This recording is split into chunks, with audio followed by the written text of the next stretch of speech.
We're back, and the appearances are as we're back and outside the presence of the jury, and appearances are as before, and ready to roll. I want to put two things quickly on the record, Your Honor. Number one, on Friday, the parties received a high-definition copy of a video drone footage that we all previously had lower resolution copies of. It's from a source identified as Brandon Beeman or Urban Unaired, something like that. And I believe there's an agreement that that's going to be added to our stipulated list of authentic videos so that we won't need a witness to lay a foundation of authenticity as to that. Is that correct? This is a correct statement. Okay. And second of all, Your Honor, the next witness is going to be Gage Grosskreutz. I believe there's an agreement among the parties that he has one prior criminal conviction. All right. Is that accurate? Yes, that's correct. All right, let's go.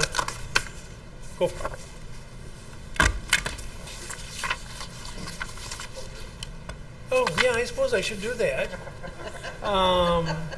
It's Monday.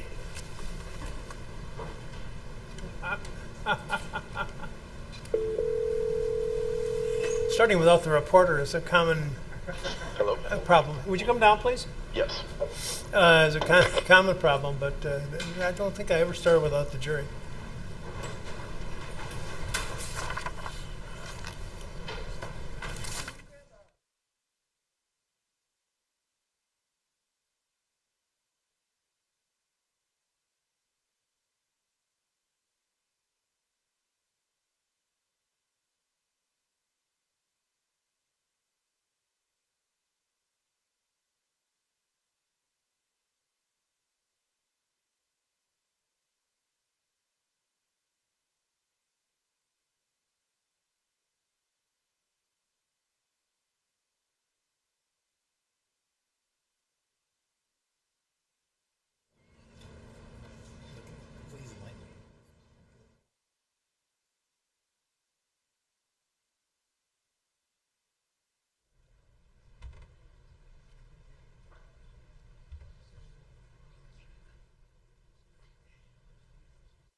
It's true.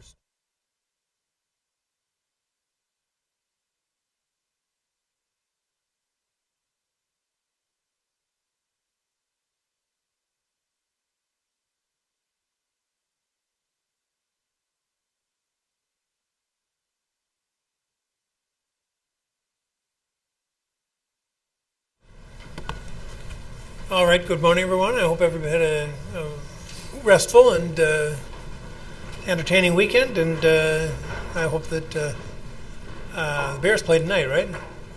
Okay, so you're smiling a lot. I assume that you're a Bear fan. How many Packer fans? How many Bear fans? About a typical split for Kenosha. Okay, great. Well, everybody enjoy the game, not necessarily the outcome. All right, let's go. The state calls Gage Grosskreutz.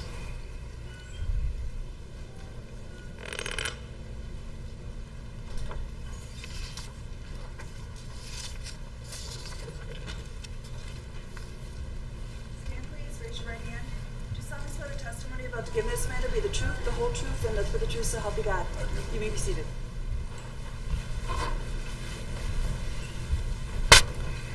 Could you please state your name and spell your first and last name for the record? Gage, G-A-I-G-E. Grosskreutz, G-R-O-S-S-K-R-E-U-T-Z. Have you ever been convicted of a crime? Yes. How many times? 1. What city do you currently live in? Milwaukee. And did you grow up in Milwaukee? For the most part, yes. Did you have any experiences growing up that made you want to get into the medical field? Many, I think. I remember being a young child. My grandma was employed as a registered nurse at Columbia St. Mary's in Milwaukee. Like I said, being a small child, I remember her teaching me how to use a stethoscope and a blood pressure cuff. I'd say that was probably my earliest memory when I decided that I wanted to pursue a career in medicine. Where did you go to high school? West Dallas Central, When did you graduate? 2012. And did you find opportunities to put that early desire to go into medicine into practice?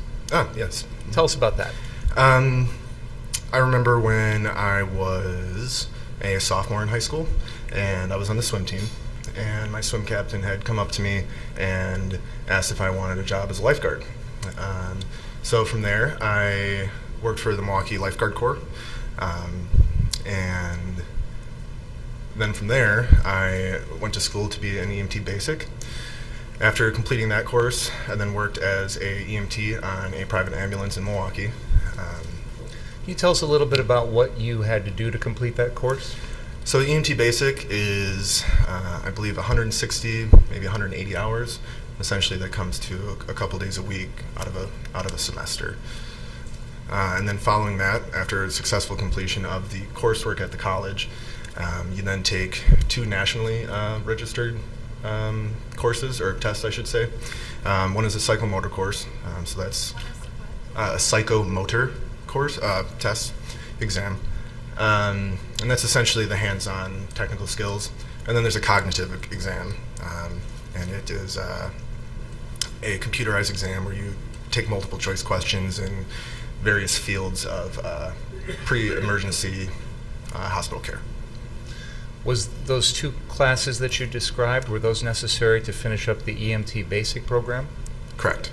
And was there anything else you needed to do to finish up that program? Apart from submitting an application to be licensed through the state, that's essentially it. Are you familiar with the requirements in order to become an EMT in Wisconsin? I am. What are those requirements? So just to recap, finishing some sort of college coursework, whether it's an EMT basic, or if you go on for an advanced EMT or an EMT paramedic. So the coursework through the accredited college is the first thing. And then following that is the, like I said, the 2 national registry of EMT, or emergency medical technicians exams that you take. Once you complete those and pass them, then you submit an application to whatever jurisdiction that you'll be working in. Because while you might learn, this much, you're only able to potentially do this much given local protocols and laws. Did you complete all of that yourself? I did. Did you obtain a certification from the state of Wisconsin to be an EMT? I did. And did you put that into practice? I did. How so? Like I mentioned before, I worked for a private ambulance in Milwaukee for a number of years. Did you continue on in the field to get more advanced training or more advanced certification after that? I did. Can you tell us about that? Yeah. So when I was working as an EMT basic, I decided that I really enjoyed it, and I wanted to advance my knowledge, my expertise, my experiences, and I went back to school to Waukesha County Technical College, and this is where I took the EMT paramedic course. Can you tell us about that course? Yeah. Yes. The EMT paramedic course, I guess a quantitative way to differentiate the 2. EMT basic is about 180 hours of class time, and EMT paramedic is about 1,600. So for the specific course that I took at Waukesha County Technical College, I took 34 credits in a semester. The way that this course was structured is you would take a morning class, and an afternoon class. And this would go on for the entire semester. These classes would be, for example, one of the first 2 courses that I took was one course specific in treating trauma, and then medical emergencies. So there's a difference between those 2. So morning class, afternoon class, and then at the end of 2 weeks, in this kind of condensed, really fast-paced, really hard-hitting courses, you would then take the exam for those. And then as long as you passed with a B or higher, you were then essentially able to move on to the next segment. So if at any point in this program you were to fail a course, say you failed your morning class halfway through, but you passed your afternoon class, you would have to wait for the next academic semester to go back, to reattempt. Were you able to make it through that entire program? I was. Is that true for everybody else in your class? It is not. What was the kind of the dropout rate, if you will? From what I remember, we had about 25 to 30 students. I was one of maybe 10 that passed. Once you finished all of that coursework, did you get any new license or certification? I did. And what was that called? That is the EMT paramedic certification. Is that from the state of Wisconsin? That is. Do you remember approximately when you obtained that? That would have been 2014, I want to say. Can you help us understand the difference between an EMT and a paramedic? Yes, I can. Like I said, a quantitative way to delineate the two is the amount of coursework. A simpler way that I like to put it to people is paramedics can put new holes in people. So some of the, sorry, would you like to Go ahead. Some of the things, for example, are administering IV medications, so knowing how to start an IV. Also, cardiocentesis, which is essentially a life-saving maneuver which involves extracting fluid from the heart. There's also a great deal of pharmacology knowledge that needs to be known. For example, EMT basics, can administer 6 different kinds of medications. Paramedics, and again, it depends on the jurisdiction that you're working in, but nationally, you're taught a little over 50 different kinds of medications. And that's not just names, but it's indications, contraindications, or when to use it, when to not use it, dosages, which can be dependent on weight, age, and then there's also just the general knowledge that's known. So while there are a lot more technical skills that you learn in pharmacology and things like that, it's also being able to identify and properly assess. After you obtained your certification as a paramedic, did you work in that field? I did. Can you tell us about that? Like I said, I had been previously employed on a private ambulance as an EMT basic. I then continued to work on a private ambulance as an EMT paramedic. Did you ever do any of that work here in Kenosha? In Kenosha, no, but in Racine, I worked for Erickson Ambulance for a time. During your time working as a paramedic with that private ambulance company, what sort of medical emergencies did you have to respond to? So Erickson Ambulance does primarily, I think almost exclusively what's called inter-facility transports. So it's not like when somebody calls 911, Erickson Ambulance is the one to respond. Versus like in Milwaukee, there's essentially these calls are shared with the fire department and private ambulances, so the private ambulances kind of back up the firefighters. But specifically for Erickson Ambulance in Racine, when I worked as an EMT paramedic, our general patient population were elderly people.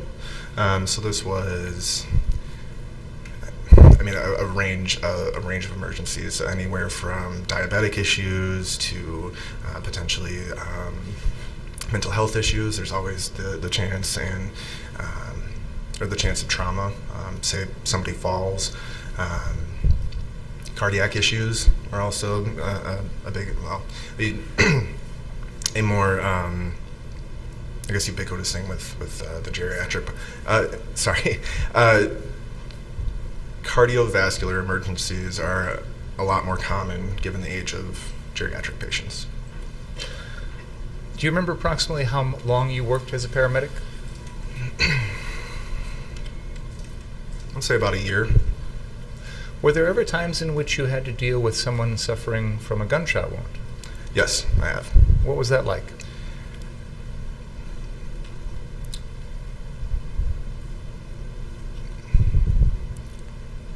It's difficult. Gunshots can be very traumatic, and I mean traumatic in the sense of the physiology of what it can do to the body. Obviously, there are numerous factors that go into it: the size of the caliber, where the person's shot, how many times, and when you are practicing in school, it is much different from when you actually go and put your hands on somebody who is bleeding.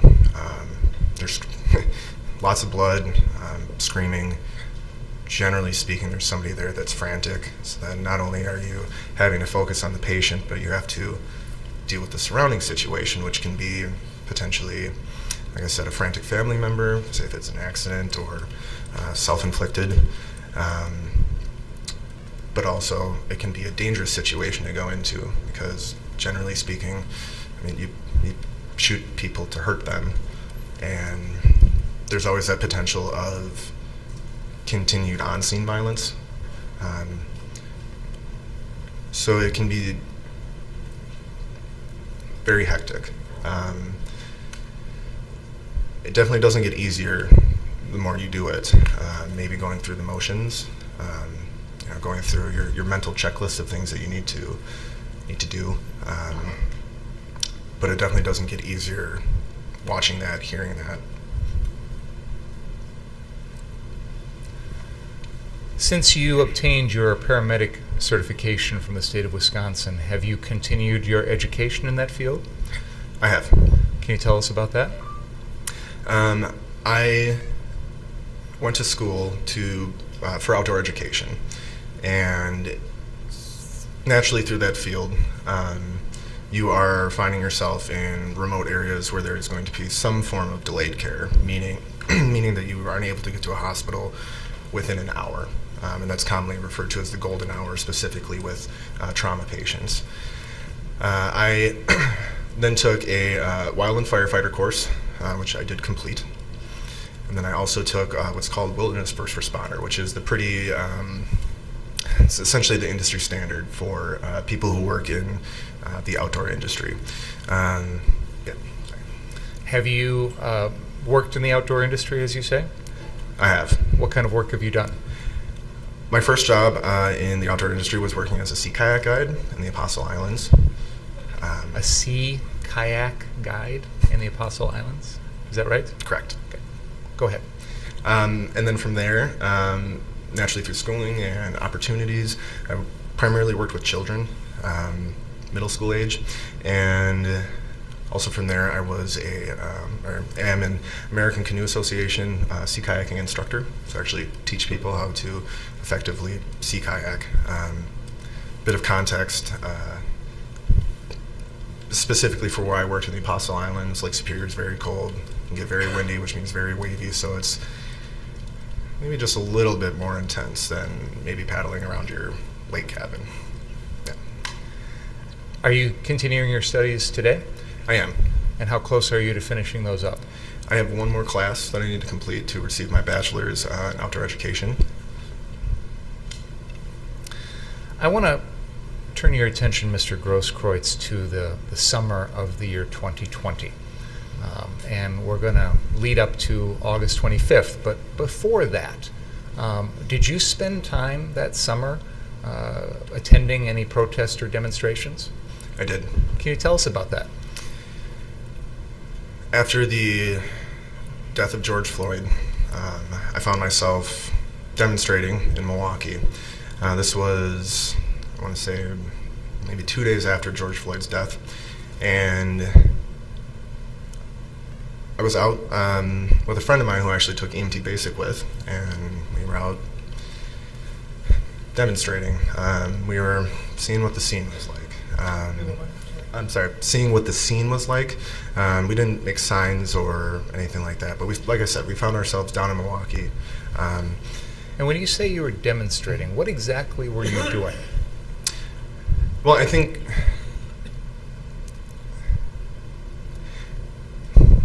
what I was specifically doing was just being in attendance. But I want to make sure we understand what you mean by demonstrating. Were there people damaging property? No. Lighting fires? No. Was there any violent clash with police? No. What time of day, if you recall, were these demonstrations? That specific first one, generally late morning into late afternoon. So what would other folks be doing at these demonstrations? People would be holding signs. They would be chanting various things, driving cars down the street. Yeah. And you said you initially were there just kind of to see the scene? Mm-hmm. Is that right? Yeah, correct. And tell us what happened after that.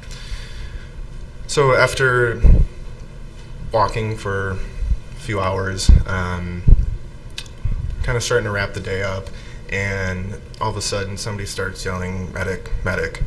And I'm walking, like I said, with my friend who I took EMT Basic with, and he looks at me and he says, "That's you." I was like, "Oh, I guess you're right." And then I came over to a patient who had tripped and fallen over a curb.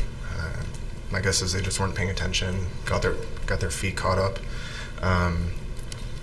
And the patient was all right after an assessment, advised to go to the hospital. Following that, though, I noticed that there was no established or even organized sort of first aid presence at these demonstrations. And from there, I was talking with my friend who I'd taken EMT Basic with, and we decided that we were going to offer our services voluntarily. And did you do that? We did. Tell us about that experience.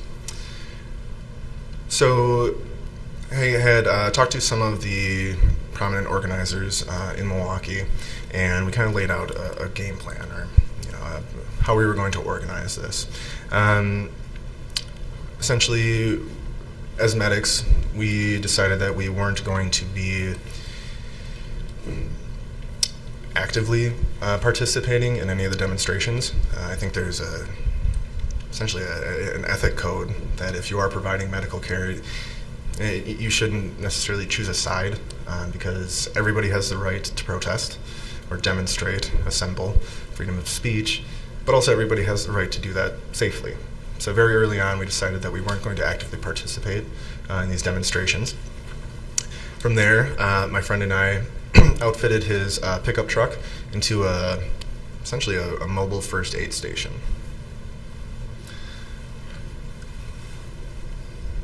In the time period that followed after that, did you and your friend with this mobile first aid station provide medical assistance at these demonstrations? Yes, we did. On approximately how many occasions would you say you did that?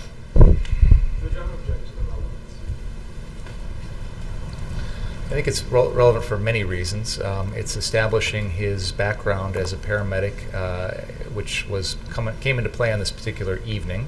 I think it also is drawing a contrast between him and the defendant. I'll overrule the objection on the first ground. Approximately how many times would you say you were out there providing medical care at these demonstrations? I would say about 75 days prior to August. And during that time period, what sort of medical situations would you assist in? Primarily, it was essentially people not taking care of themselves. I mean, it was a hot summer. People weren't hydrating. People weren't eating. People weren't wearing proper footwear. So I would say it was, by and large, nothing sort of like medical emergencies. It was very, like I said, people not taking care of themselves. So, like I said, providing water, providing food, potentially bandaging, sprained joints like ankles, things like that. You mentioned earlier that you felt sort of an ethical obligation not to pick and choose the people you would treat. Did you treat anyone who needed it, no matter what their political beliefs were or what side they were on? Yes, absolutely. I want to move to the night of August 25th, 2020. On that particular evening, did you come here to Kenosha? I did. Had you been working at your normal job that day? I was. And do you recall approximately what time you left to come down to Kenosha?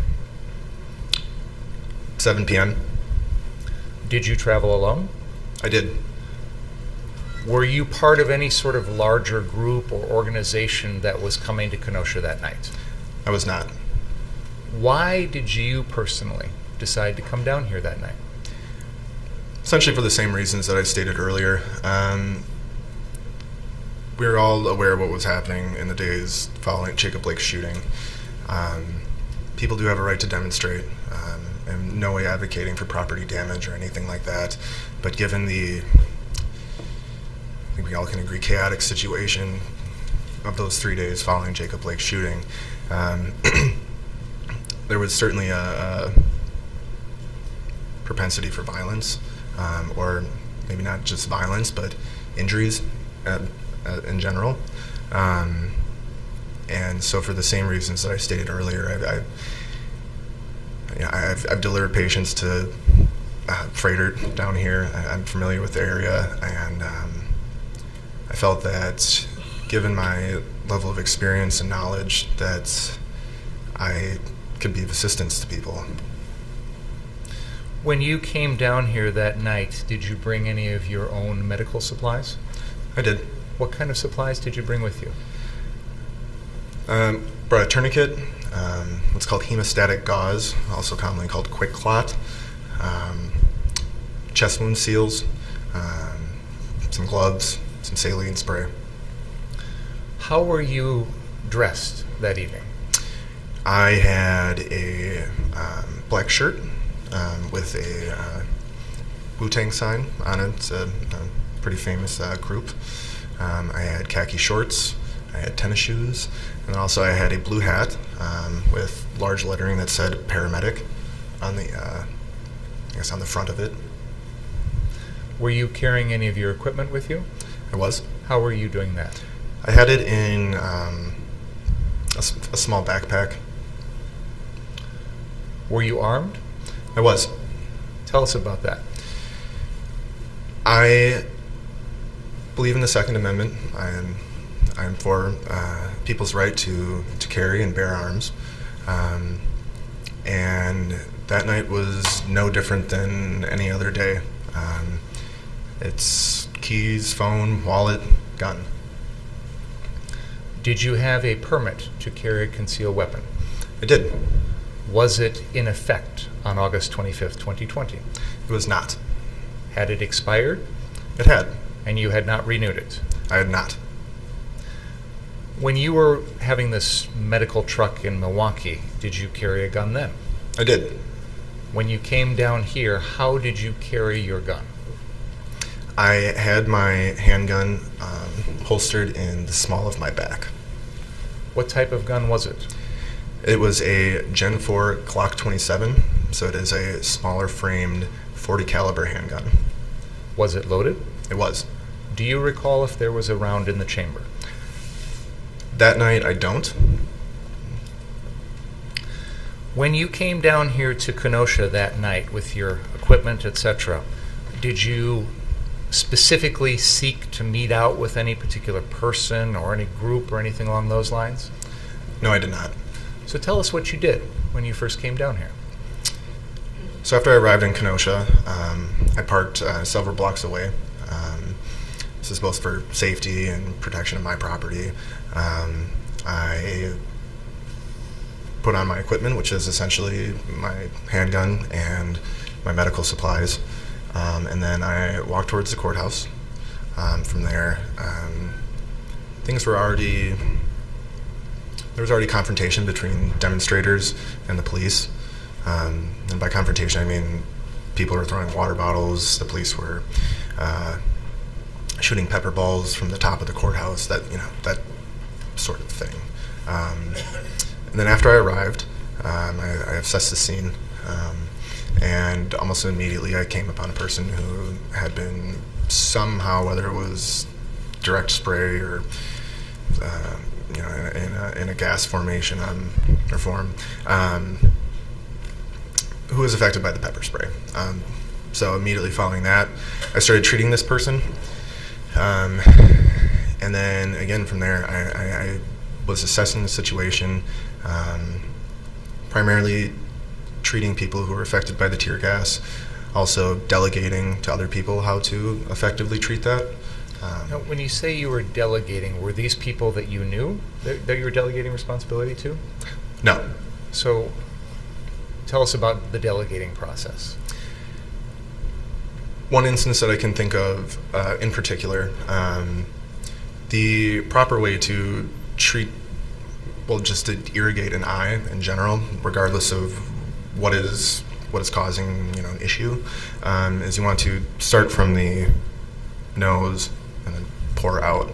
The idea behind that is that if you have something that's affecting this eye, you pour it this way, then that chemical or whatever it is, irritant, can then go into the unaffected eye. So I had come across a person who was not properly irrigating the eye, and so that would have been one of the forms of delegation, just telling this person, hey, this is the proper way to do it. Whether or not they chose to listen to me, that's their choice. But again, just trying to provide some proper knowledge and treatment. Do you recall approximately how many people you gave medical assistance to that night?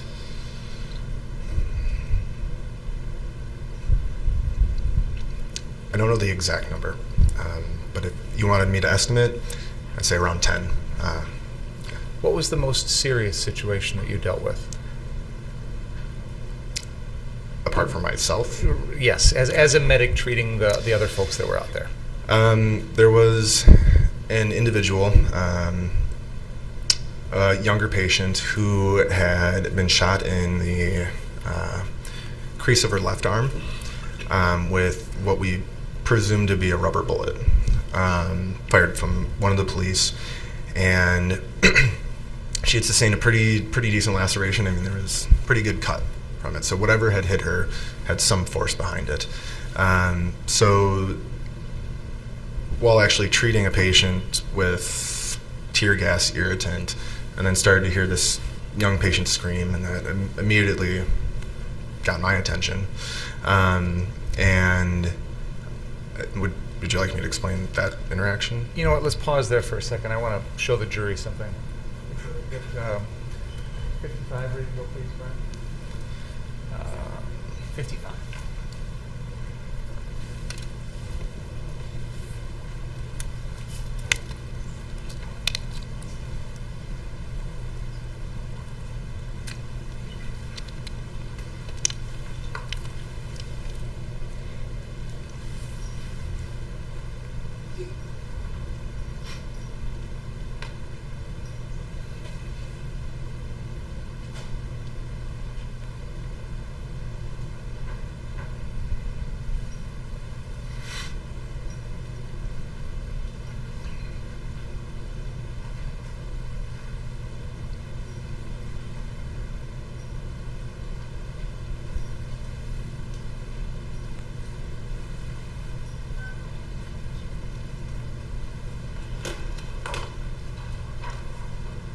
Mr. Grosskreutz, I'm going to play an excerpt of exhibit number 55, and I would like you to, when we're done, I'll ask you a couple questions about it, okay? Go ahead.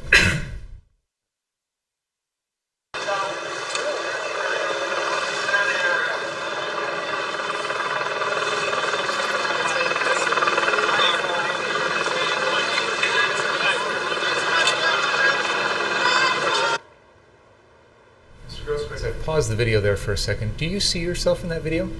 I do. Can you help us identify yourself there? I would be, you can see the top of my head with a blue baseball cap and some white lettering and a black shirt. That is me. Okay. Go ahead.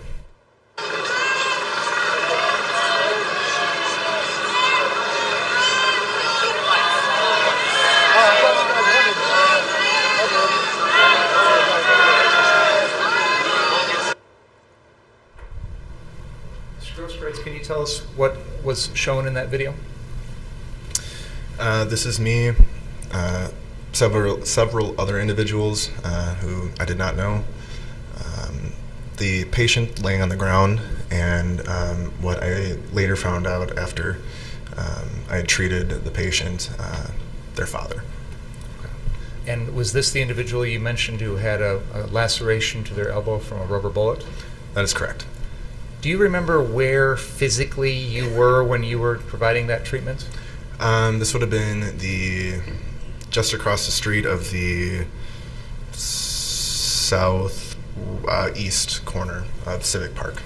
Okay, so basically right out across the square here. Correct. And this was on the night of August 25th? Correct. Can we go show Exhibit 56, please?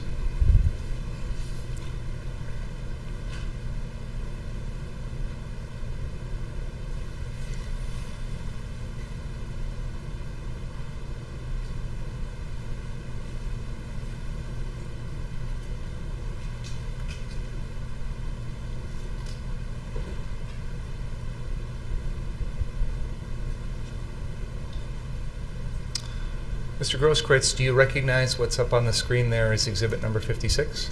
I do. Can you identify that for us, please? It appears to be a news article from the Kenosha News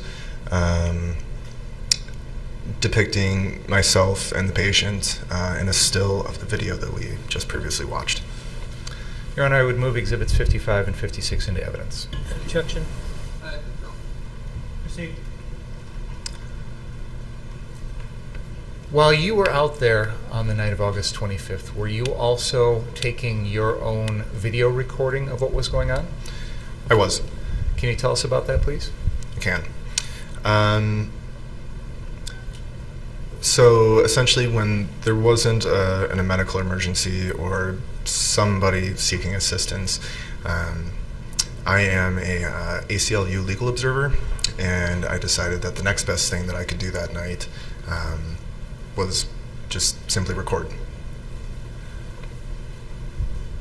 Was this something where you were just recording it onto your own equipment, or was it being shared in any way?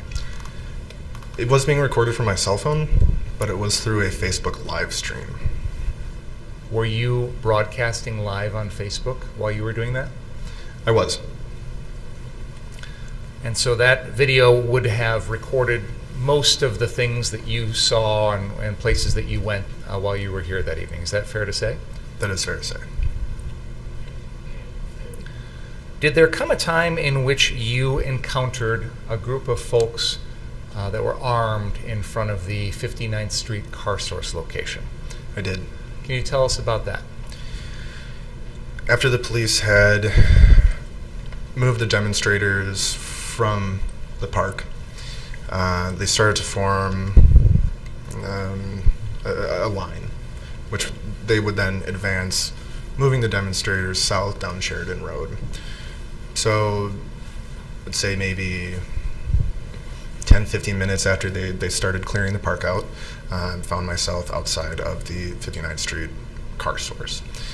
As I walked up, one of the first things I noticed that there were people armed with long guns, AR-15 type weapons, similar to the defendants, and they had been on the roof. I recall like 3 of them, I think, and there were also individuals on the ground, similarly dressed, similarly armed. On the ground, I recalled 4 seeing initially. Do you remember the first time that you observed the defendant that evening? I do. Can you tell us about that?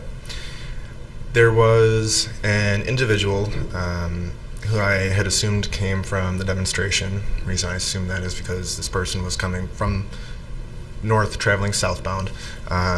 This individual was being supported by 2 other individuals, kind of like that. If you were to hurt your leg and you needed somebody to help you. I had observed this individual come closer to the car source as the defendant had been essentially offering medical aid.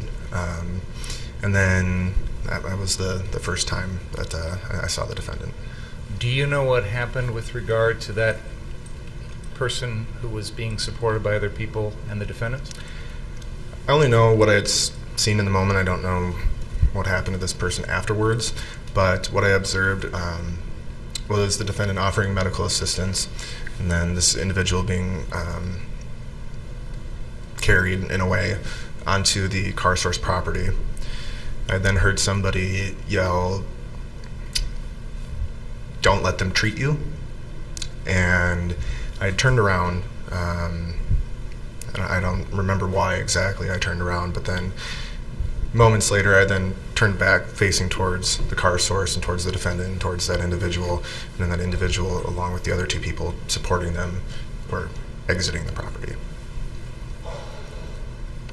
Did you see the defendant provide any treatment to that individual? I did not. Do you remember a time when you were at that location, that car source location, and you observed a dumpster out in the middle of the road? I do recall that, yes. What do you remember about that? I didn't see how it got there, but it was your pretty typical municipal dumpster, green with the black top. I didn't see anybody actively pushing it. Like I said, I didn't even see how it got there. But it was probably about a dumpster's length from the curb, which would be in front of car source. Did you see anyone trying to start it on fire? I did not. Can we please bring up the live stream exhibit number 57 at the 55:44 mark, please?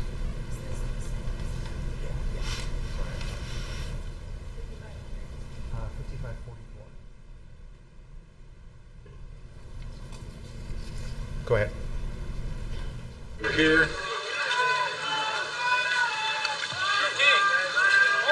How's it going? You guys want to fuck around and find out? Do it. Fuck you. You won't do it, pussy. That's what's up. You won't do it. That's what I'm talking about, bitch.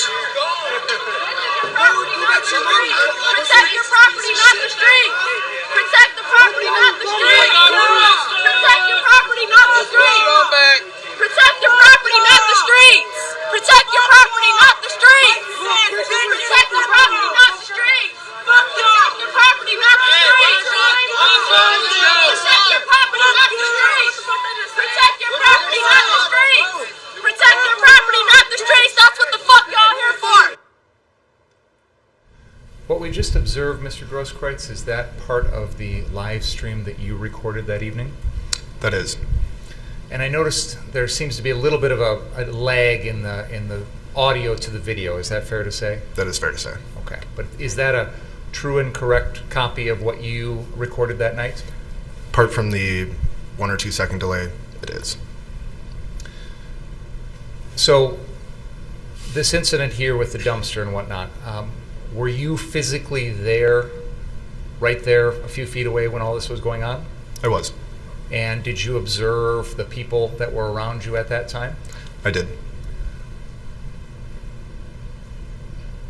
On that particular evening, and again, I'm going to ask you to try and go back and put yourself in the mindset of that night. When you're out there on the street that evening, had you ever heard of anyone by the name of Joseph Rosenbaum? No. Had you ever met that person before? Never. Do you recall seeing Joseph Rosenbaum at any point that evening? I do not. In particular, right around the time of this dumpster fire in front of 59th Street Car Source, do you recall seeing him around that at any point? I do not. Do you recall hearing anyone make any threats to any of the people at the Car Source location that if I get you alone, I'm going to kill you, or anything along those lines? I do not. Do you recall hearing anyone make any threats to any of those people at that Car Source location? I do not. You mentioned that the first time you saw the defendant was this person that was limping, being supported by other people. And I know you mentioned that eventually you saw that person walking away. Do you remember any other observations that you made of the defendant when you were at the 59th Street Car Source? I do. Can you tell us about that? I took note, like I said, there were 4 people essentially in front of me that I could see. So I took note of what they were wearing, how they were armed. Like I said, they were all similarly armed with a similar weapon that the defendant used. Some of them, especially as you can see in the video, had body armor, chest rigs, and then I noted that the defendant was wearing a baseball cap, green shirt, jeans, and then also a rifle. At that moment in time, did you have any idea who he was? No, Never met him before? never. Were there times in which you saw him wearing gloves on his hands? I did. When was that? I recall this being right around this time. Then I noticed the defendant also wearing blue latex gloves, or maybe dark purple latex gloves that are very common in a healthcare setting. Did that strike you as unusual? In the moment, no, it did not. Do you wear gloves like that when you treat people? I do. Tell us about the process of putting them on and taking them off. Yeah. So these gloves that are common throughout all healthcare systems, they're nitrile, or they can be latex or non-latex. These gloves are designed to essentially stop anything wet that you don't want on your hands, so like blood or any sort of bodily fluids. The idea is it's called body substance isolation. So despite it being a very thin piece of plastic, it's very good at keeping contagions off of your hands. So the idea is, and also keeping in mind too that you want to have your hands clean when you're also touching somebody else, especially if there's any sort of open wound. You want to minimize that potential for contamination or cross-contamination. The idea is that when you come upon a patient, obviously if you're able to, wash your hands, some sort of sanitizer, something along those lines, and then prior to administering aid or treatment to a patient, you then put these gloves on. And then after treating your patient, there is a specific way to remove your gloves that, let's say if there was some sort of fluid or contagion on the gloves, there's a proper way to remove them to where you wouldn't get your hands dirty afterwards with whatever it might be on the glove. So when you're working as an EMT or a paramedic, do you typically keep one set of gloves on your hands constantly throughout your shift? Never. Why not? Essentially for the reasons that I just stated. I mean, if you treat... Sorry, essentially what? Essentially for the reasons that I just previously stated. If you treat one patient, and on an ambulance shift, on a 24-hour shift, 48-hour shift, you about, one call every hour and a half. That's a lot of patients that you can see.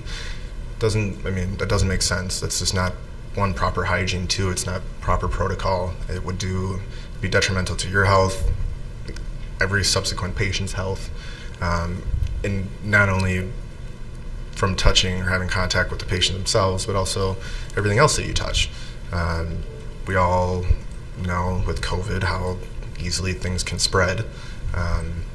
You're touching doorknobs, your face, pens, pencils, equipment, etc. On this particular evening, after you were at the 59th Street Car Source, do you recall where you went after that?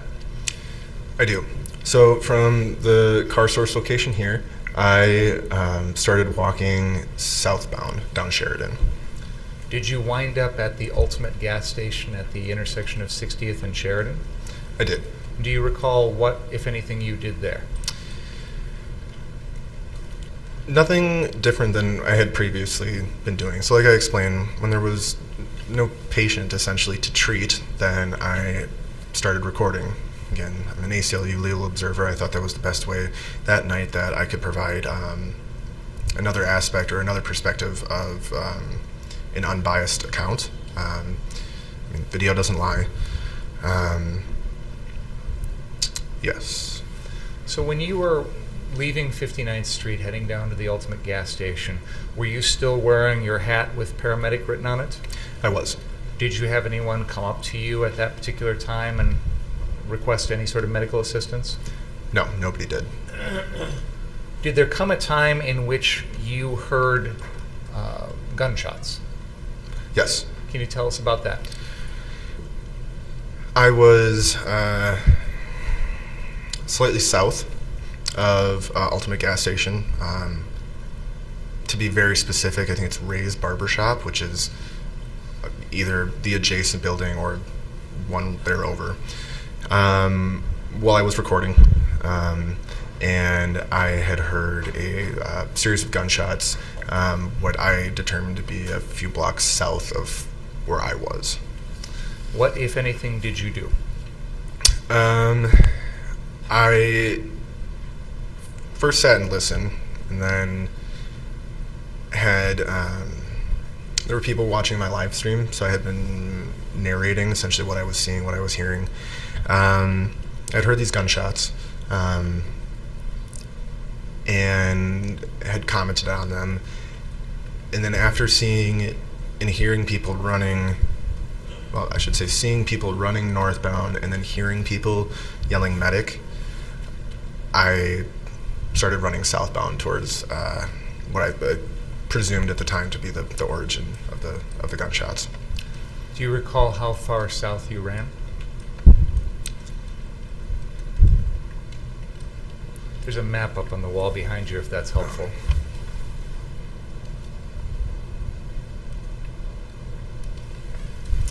From my location, I couldn't have gotten more than a block. So I, in reference to this map, when I first heard the gunshots, I would have been right about here. And then I traveled southbound, and then never made it any more south than about here. The first place, just for the record, I'm going to try and put that in words. Actually, sorry. Go ahead. Correction. I started here, and I never made it more south than about here. Okay. So you indicate you started at, I think it's labeled on the map there on the east side of Sheridan as Boost, Mobile, and Check and Go. Is that right? Correct. And you indicated there's a Ray's Barbershop there also? I believe so, yes. And then from there you ran south past 61st Street, and you indicated you were somewhere in the middle of the block between 61st and 62nd. Would that be accurate? That's accurate. And what happened when you got down to that location? I had observed people running northbound up Sheridan, and again, hearing people yelling for a medic. But then also I started to hear people yelling that somebody had been shot. So then that confirmed my assumption that somebody did in fact get shot. It was there that while I was live streaming, I had contact with the defendant. Can we please play Exhibit 57, the live stream, starting at the 1 hour, 17 minute, and 10 second mark?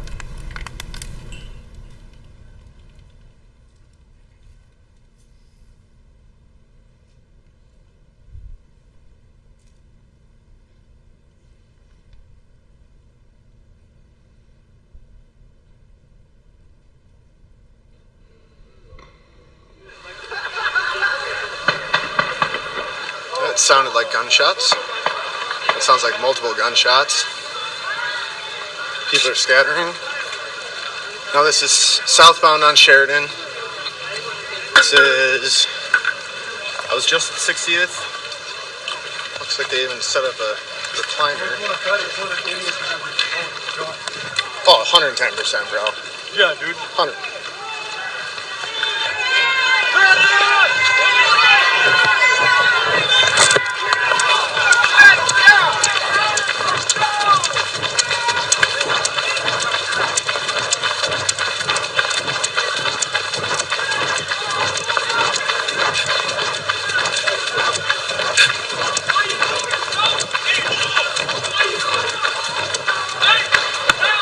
shots. Pause there for a moment, Mr. Grosskreutz. This is the video you recorded, correct? Correct. And you have told us that you started running from a little bit south of 60th, that gas station, down South Sheridan. Is that right? That is right. Were you recording with your phone? I was. Were you holding your phone in your hand while you were running? I was. Okay. Please continue. Why you shoot him? Hey, what are you doing? You shot somebody? Who shot? Who shot? Can you identify that individual on the screen? That is the defendant. Can we rewind 10 seconds and play that again, please?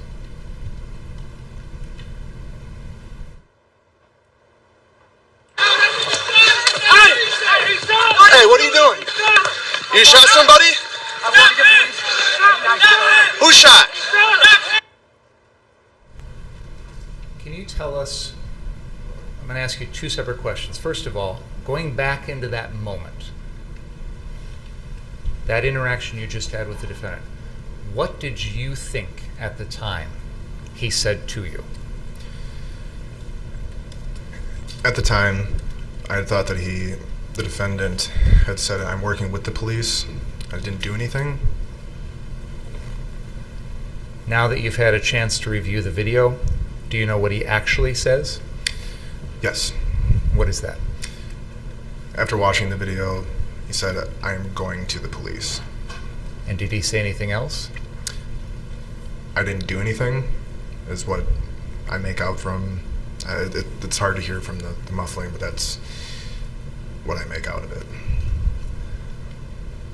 I want you to try and put yourself back in the frame of that evening when you heard him say something to the effect of, was it, "I'm working with the police"? Is that right? Correct. What was your reaction to that? I found it odd, and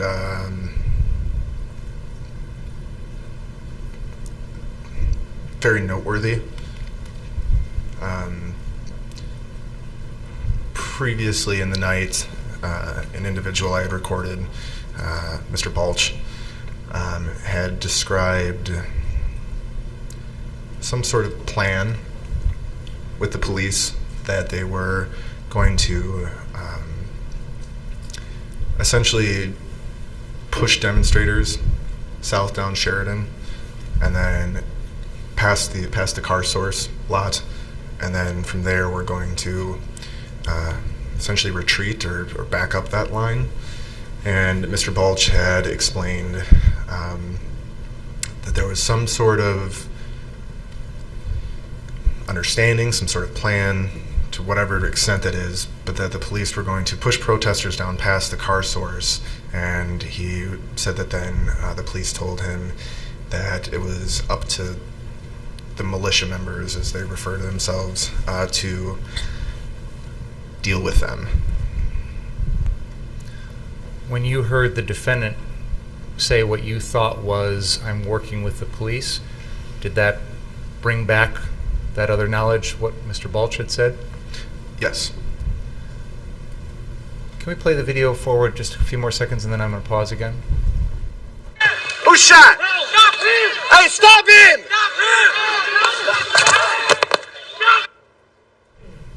It appears to me, Mr. Grosskreutz, that you ran along or jogged along the defendant for a moment when you had that little interaction. Is that fair to say? That is.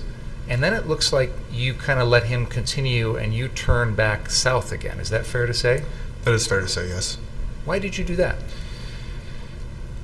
So, you hear me ask the question, who's shot? Who is shot? At that moment, the only thing I was concerned about was finding this person who had been shot, or presumably had been shot. Given that I was still north of where I thought the shots had come from, instinctually I turned, did a 180 facing northbound, then turned southbound, because I was concerned for whoever might be potentially injured. It appears from the video, though, that you don't go very far before you turn and head back after the defendant. Would that be fair to say? That is fair to say. What changed? I'd seen a number of people running northbound in the same direction as the defendant. I'd started hearing people saying he just shot that guy, he just shot somebody. So, yeah. So then you turn around and head back north after the defendant. I wouldn't say after the defendant. Why did you turn around and head back north after you heard these people say these things? With what Mr. Balch had said previously, essentially the way that these self-proclaimed militia members were conducting themselves, the gunshots, people yelling for a medic, my interaction with the defendant, and really the lack of information that I had gotten from him, and specifically what I had thought I had heard, then coupled with this group of people running northbound, I had essentially made an inference or an assumption that there could be a potential for somebody getting injured. And anytime you bring a firearm into that equation, the stakes are much higher for both serious injury and death. Based on all the factors that you just outlined for us, did you feel like your services might, as a medic, might be more needed in the direction the defendant was headed? Correct. What did you do after that? After I had turned around and started running in the same direction as the defendant, again, this I wouldn't say that there was more people joining, but more people were then pointing out the defendant, saying that he had just shot somebody, that he's trying to get away, get him, things of that nature. And then so again, further inferencing from the things I heard and experienced, witnessed earlier in the night, I thought that the defendant was an active shooter. And like I had mentioned earlier, anytime you add a firearm into the equation, like I said, the stakes are so much higher for somebody potentially being seriously injured or being killed. Can we please pull up exhibit number 5? Exhibit 5. This is the BG on the scene video.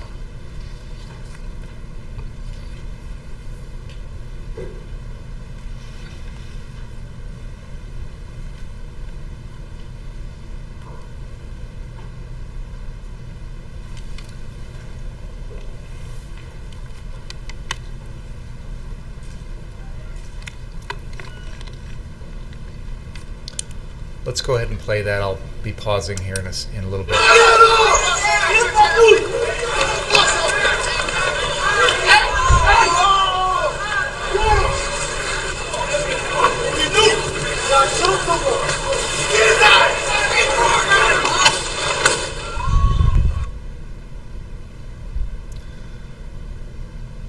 We just saw you come running into the screen from the right. You're just behind that figure in the white shirt. Before this moment, had you drawn your firearm? No. Where was it?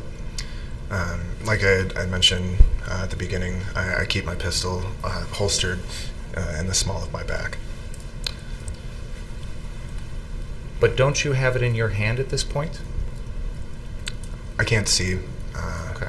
Can't see from this video. Did there come a time when you were running that you did pull your gun out? Yes. Why?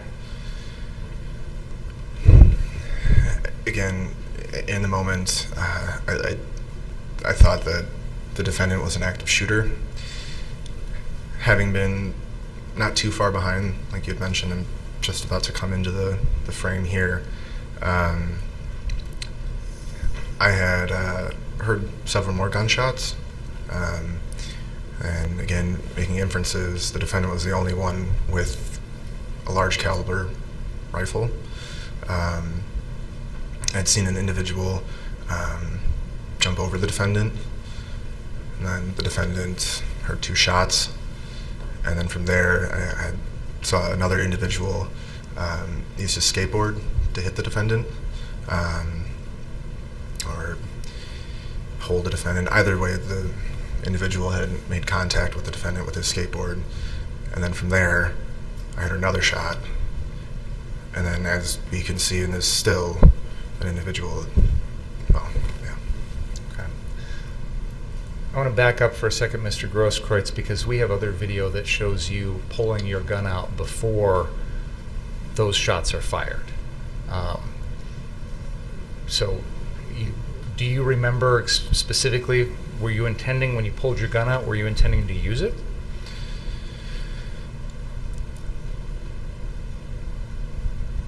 If I had to. I didn't draw my firearm with express intent of using it, but also being ready if I had to use it. Let's continue the video for a little bit, and I'm going to pause here.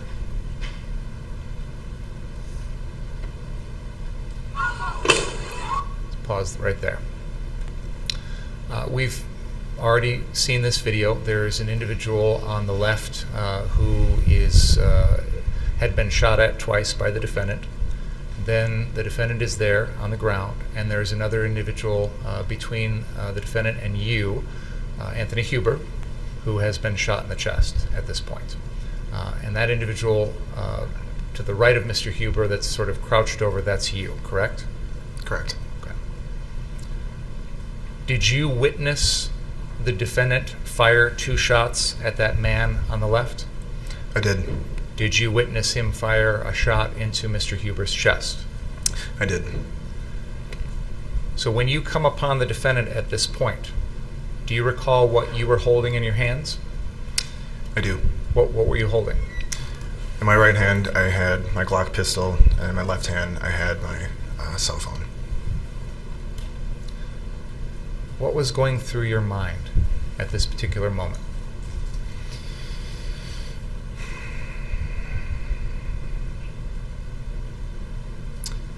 That I was going to die.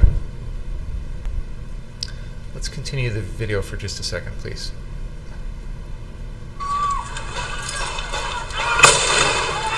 Pause. There's a time in this video when you appear to hold your hands up. Do you know about that? Do you recall that? I do. Why did you do that? After Anthony Huber was shot, you can see in the video I'm not too far behind him. And the defendant had, after murdering Anthony Huber... The objection is sustained. That whether the death of Anthony Huber was caused by murder or not is for you jurors to decide and not for the witness. So please keep that in mind. That people, when they're in the court and they're testifying, they can be affected by their emotions, sometimes by their jobs, and they will, for someone who comes into a physician, for example, with a gunshot wound, may be identified as a victim, and that's the language that they speak in the hospital because the person comes in with a gunshot wound.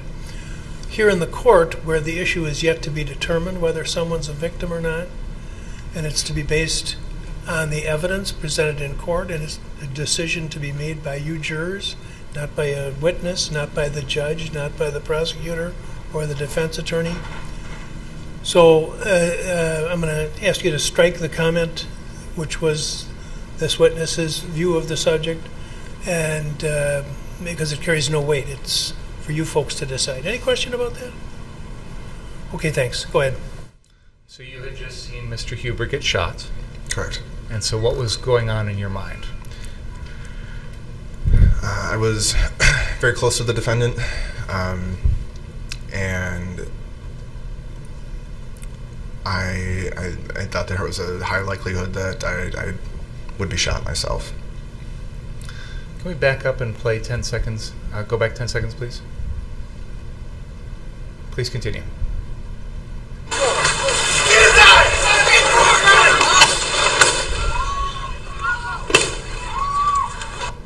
Pause. At this point in the video, is the defendant pointing his AR-15 at you? Yes, he is. And you have your hands raised in the air at this point? I do. Continue the video, please. Pause.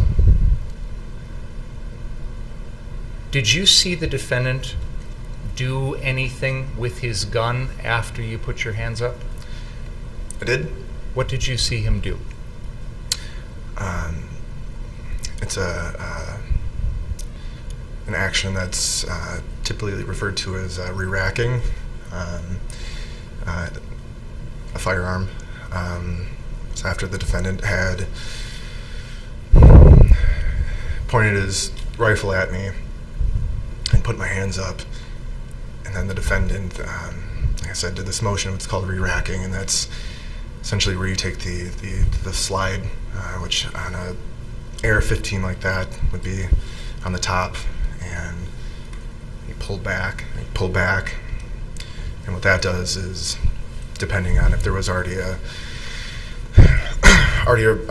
bullet or a round in the chamber, which would mean it would be ready to fire, as you can put in a magazine, where the bullets are held, and the firearm won't be able to fire. But as soon as you then pull the slide back, like on a pistol or on an AR-15 on the top, that then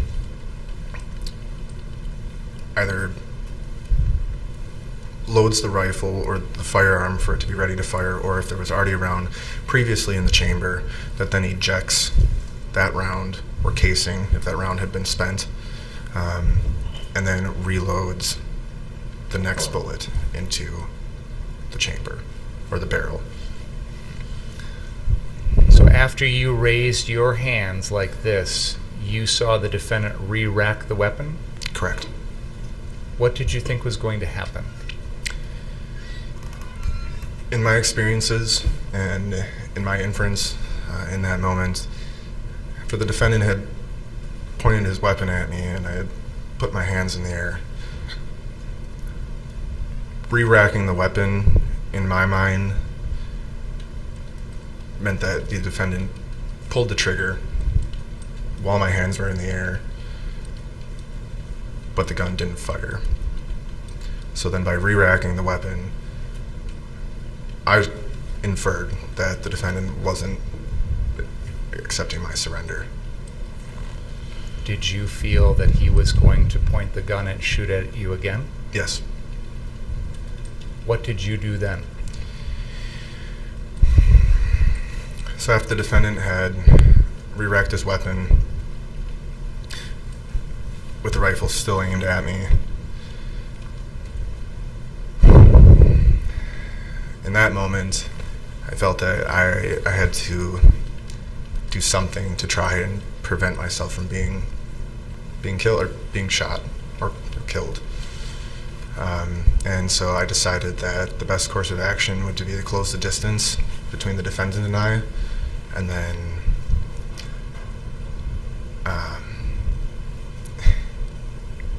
from there I don't know. I mean, if it meant trying what Anthony had just tried, wrestling the gun, detaining the defendants, I don't know, because I never had an opportunity. I do know, though, I was never trying to kill the defendant. It was never something that I was trying to do. In that moment, I was trying to preserve my own life. But doing so while also taking the life of another is not something that I'm capable or comfortable in doing. That goes against almost a lifelong ethical code that I've lived by in regards to medicine. Can we back the video up 10 seconds, please? Can we back it up 10 seconds, please? Go ahead.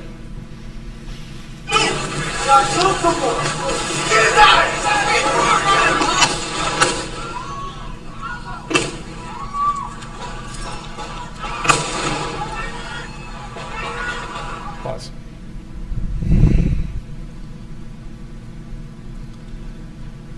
Mr. Grosskreutz, after seeing the defendant shoot at one person at close range twice, shoot at Mr. Huber in the chest once, and having already been told by others in the crowd that he'd previously already shot someone else,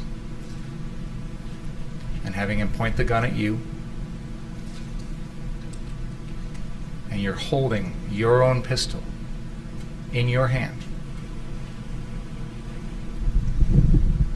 why didn't you take your own gun and shoot the defendant first?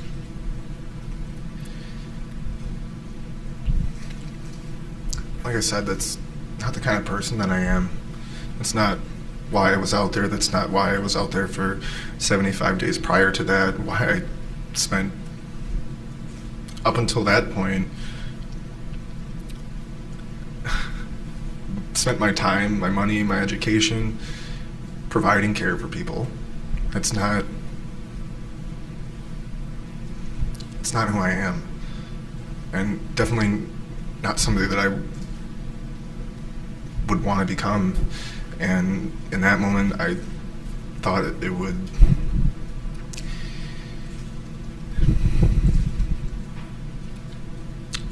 I tried to attempt a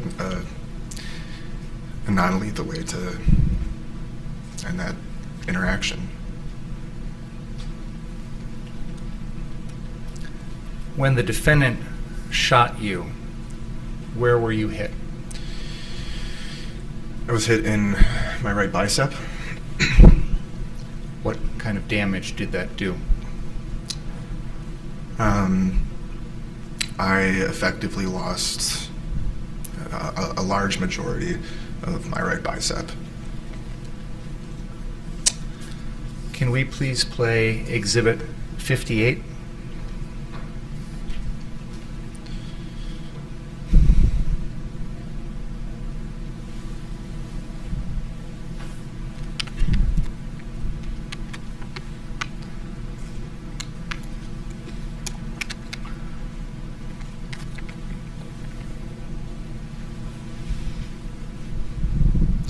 Before we do this, I do want to let everyone know that this is going to be very graphic.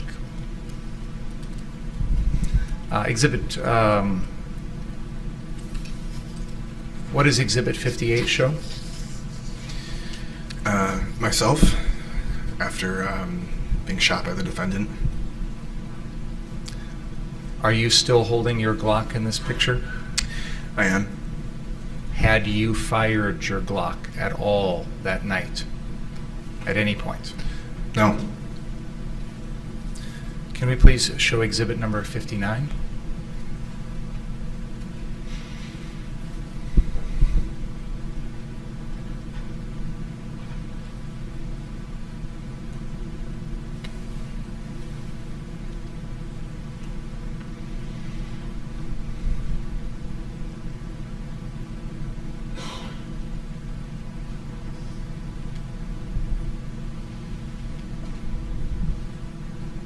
Can you describe what this picture shows, Mr. Grosskreutz? This is me probably 30 seconds after I was shot by the defendant. You see who I believe to be Mr. Lukowski on the right of the screen. Me in the center with the blue paramedic hat.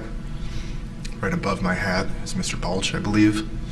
And then to the left of me, unfortunately I don't know who the two individuals who you can't see their faces are. But then that is a person I came to know as CJ Halliburton, who was also live streaming that night. And him, myself, and Mr. Lukowski are Mr. Halliburton is applying a tourniquet to my right bicep while Mr. Lukowski and myself are trying to instruct Mr. Halliburton on the use and application of the tourniquet. Can we please play Exhibit 60?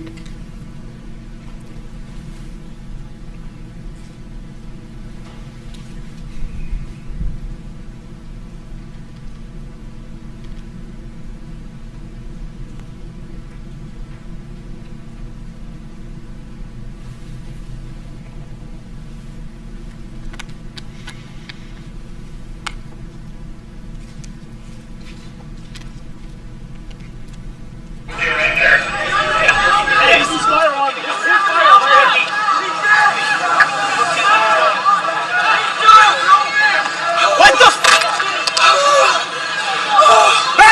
Give me this. Here's your picture. That was not me! I just saved him! Come on! Hey, look at me. Keep him right there. We're coming out to you. So get right in front of here again. We're coming out to you. Back it up! Back it up!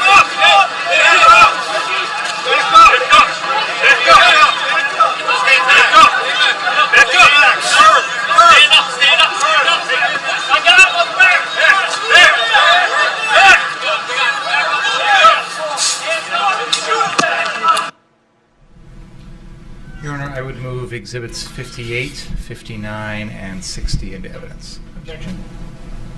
Receive. Would this be a good time for a break, Your Honor? It is. Please don't talk about the case during the break. Read, watch, or listen to any of the account of the trial. We'll see you in a little bit.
You may continue. We need the jury. Oh, what is it today? What is it today? Can I just ask real quick, Judge, before we bring them down? Do you have any idea what our lunch period's going to look like? It's warm food, so it's going to be whenever it arrives. Okay. It's supposed to come at around noon, but the 2 times we've had warm food before, they've all come quite early. So let's hope for the best. Could I ask, Your Honor, could we have a 12 to 1 break today? There's some additional issues that I made you aware of earlier that may require some extra time. I will, as much as I can, I will accommodate that. But as I say, if the food comes warm, I'm not going to make the jurors wait for more than 10 or 15 minutes max. Okay. Just so you know. Till 1. Yeah. Okay, thank you. Hello? Would you come down, please? Yep.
Mr. Grosskreutz, the last video we watched had some police individuals with their armored vehicles, and they appeared to be escorting you away. Would that be fair to say?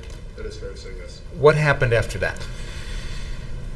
After the police officers that responded in the Bearcat, or that armored personnel carrier, they assisted me getting into the back of it.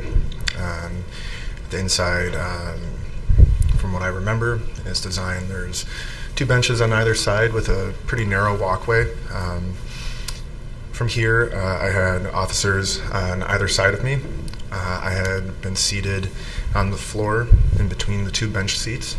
And then from there, I remember having a conversation with what I'm going to assume was the medic on that. I don't know if that was a SWAT team or what the organization of that unit was, but it appeared to me that whoever I was having this interaction with, this conversation with, was the medic, for lack of a more specific term.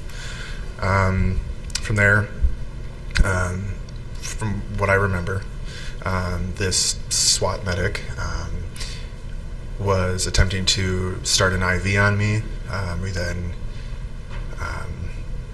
had a conversation regarding whether or not, well, let me back that up. While this medic was trying to start an IV on me, I had begun asking him to apply another tourniquet because my arm was still bleeding.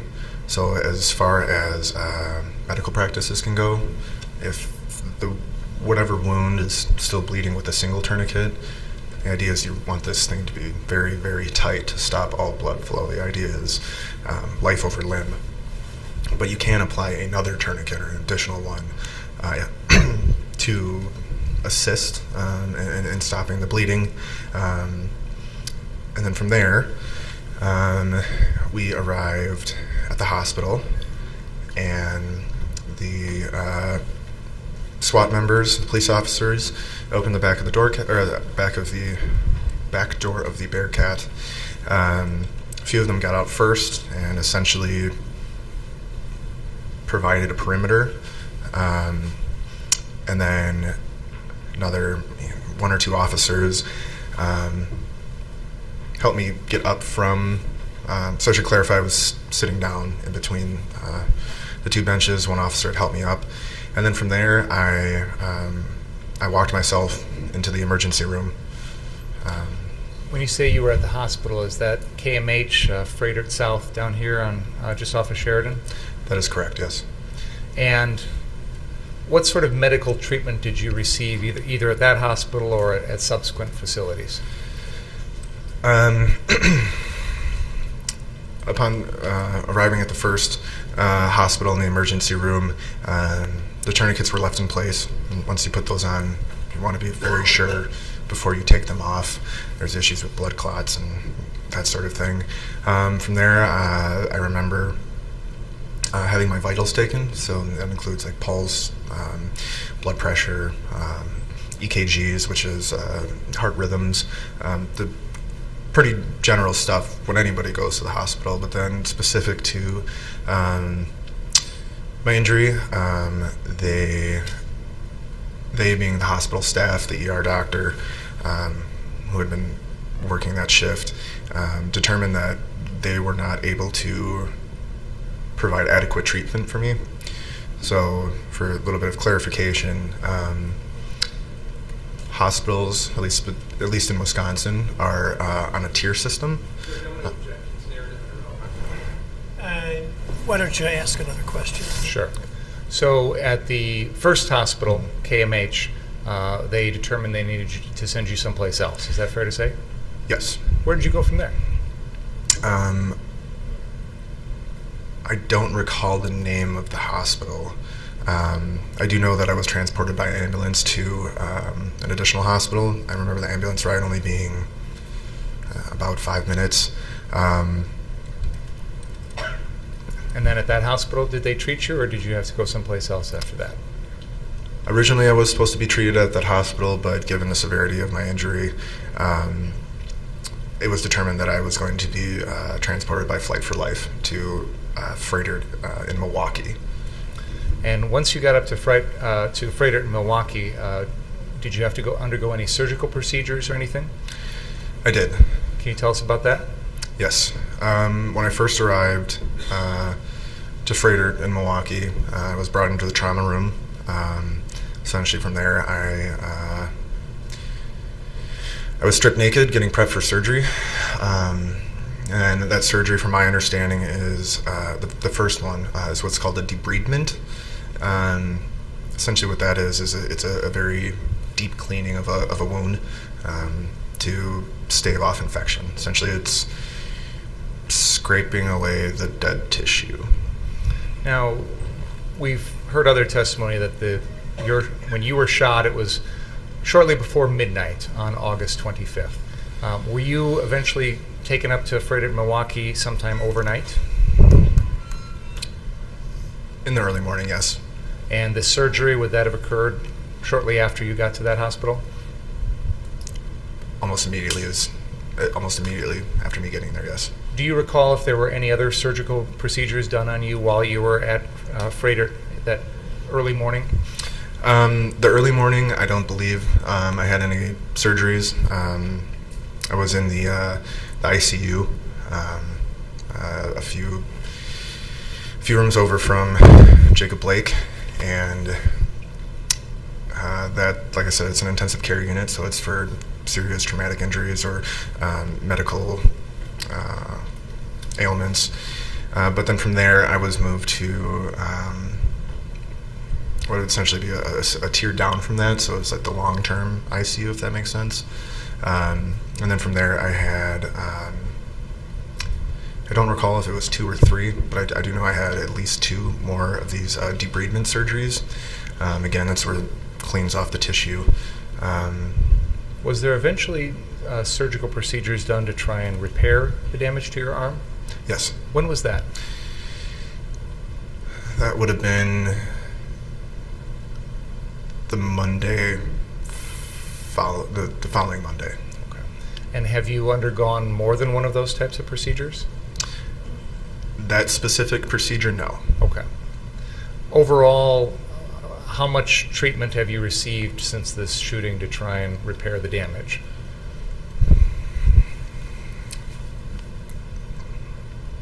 I would say about a week in the hospital for emergency care. And then from there, several months of physical therapy.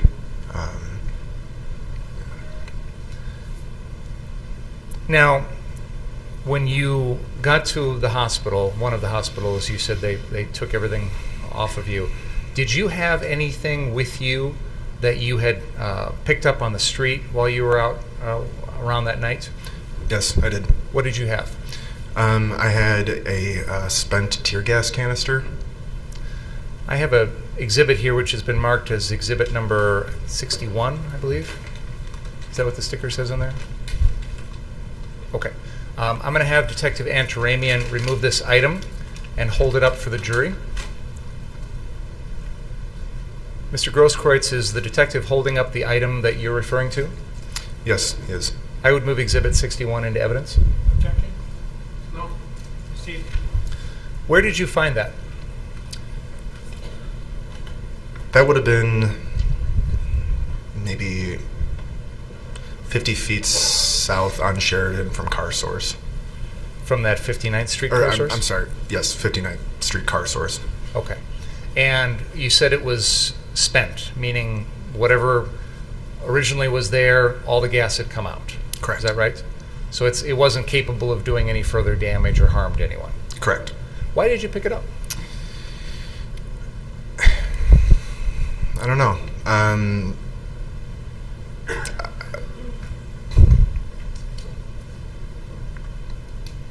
I don't have an answer for that. Okay. So, did there come a time in which law enforcement officers came to speak to you at the hospital? That's correct. Did they ask you to sign a release for them to obtain your medical records? They did. And did you in fact do so? I did.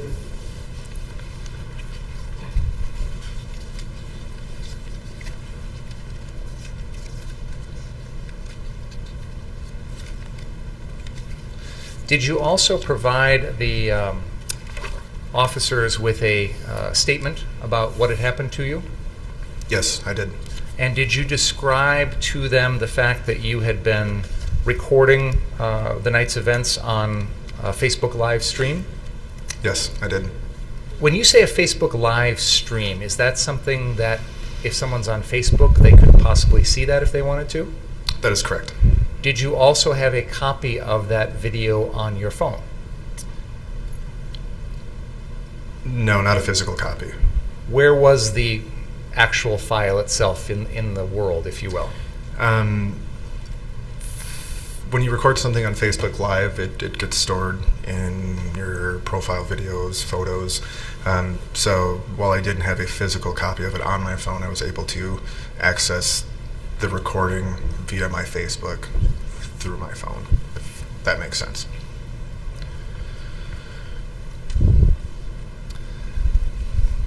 Were the police, did you make them aware of the fact that there was that video out there? Yes, I did.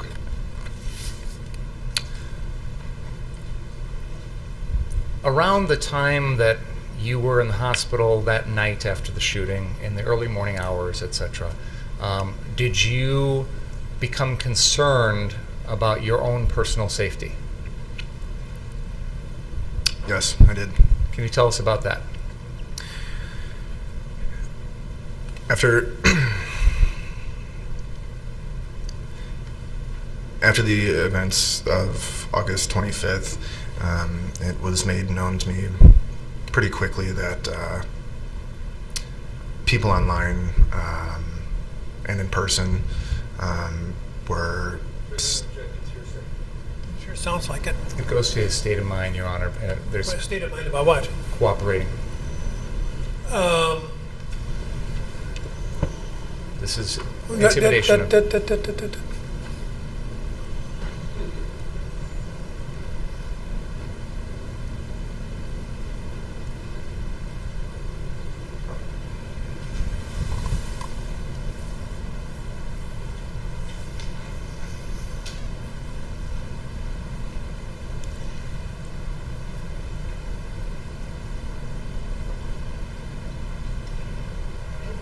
See, the rule is you can't buttress credibility unless it's attacked. It has been with the detective's testimony, Your Honor. There's been questioning over his cooperation level already.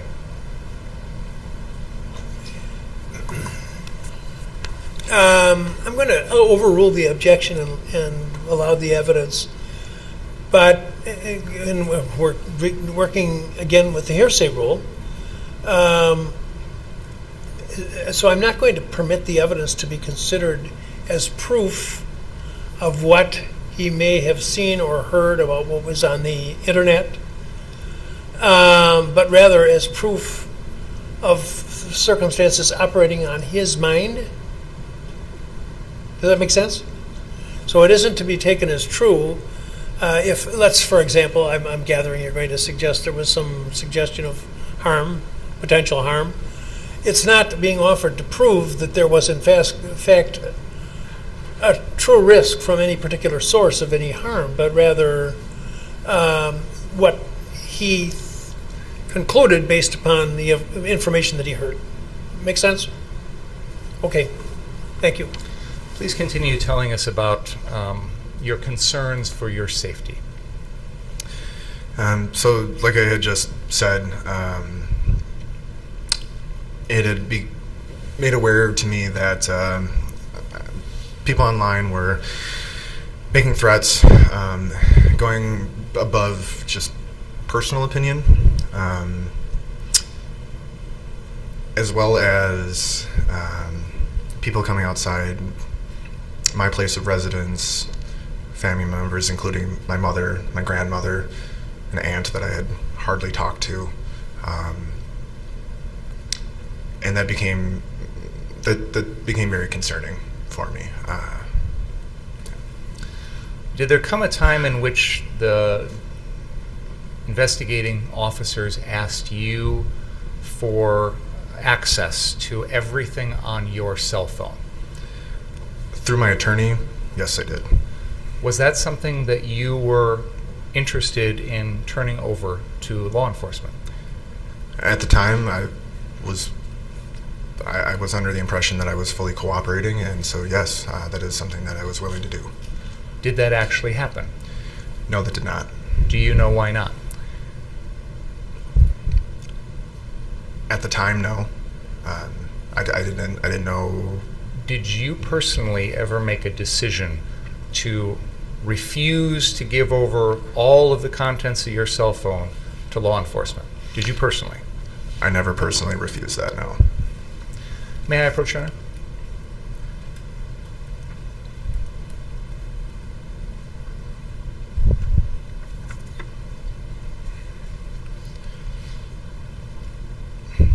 Mr. Grosskreutz, I have put in front of you a document which has been marked as exhibit number 68. Do you recognize that document? I do. Can you tell us what that is? Essentially, this document that I'm looking at is an official form for informed consent to disclose evidence, personal property, personal records. Do you know whose form that is? My form. Well, oh, sorry. Which agency or entity created that form, if you know? It is marked by the Kenosha Police Department and the Kenosha County District Attorney. And is this a form that was presented to you by a law enforcement officer so that they could get access to your medical records? Yes. Did you sign that form? Yes, I did. What day did you sign it? August 26th, 2020. I'd move Exhibit 68 into evidence. Objection? No. Received.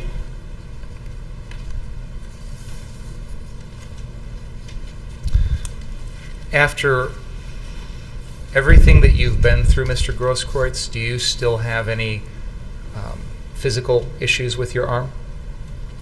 Yes. Can you tell us about that? Apart from the obvious loss of tissue, muscle doesn't grow back. Aside from that, and perhaps things being difficult, like larger, heavier things being difficult to lift. I do have a neurological deficit on my arm. So I would say about here, where the injury is. Essentially all of this, and through my thumb, I'm not able to feel. I am able to move it, but there is no sensation in that area. And I just want to, for the record, demonstrate you held up your right arm. You indicated that the wound was near the crux of your elbow. Correct. And you indicated that there was no feeling in an area of the arm, which, if I'm characterizing this correctly, and please correct me if I'm wrong, it looked like you were describing the top of your forearm running from the elbow down to your right thumb. Would that be fair to say? That is correct. In the area where that wound was, did you have a tattoo? I did. Is that I'm sorry, I still do. And what does that tattoo say? Tattoo is a image of a pretty prominent symbol in the healthcare field. It's the snake wrapped around the cross, around the staff. On the top, there is a banner that says "Do no harm," meaning do no harm.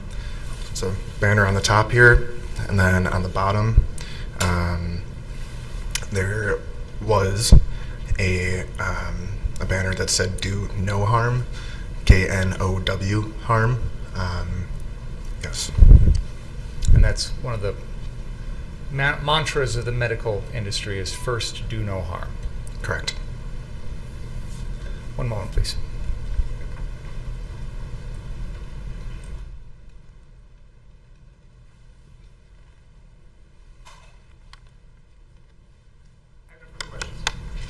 All right, cross-examine.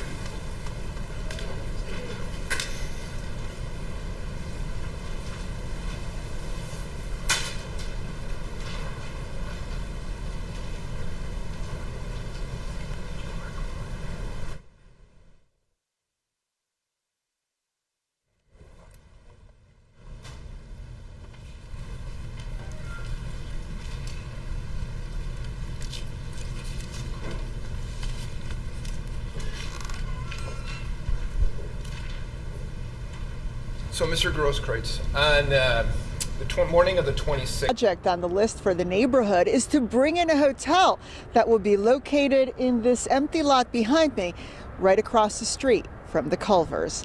In the Pullman neighborhood, I'm Michelle Gallardo, ABC 7 Eyewitness News. One more. 3, 2, 1. The next big project on the list for the neighborhood is to bring in a hotel that will... Show him a statement.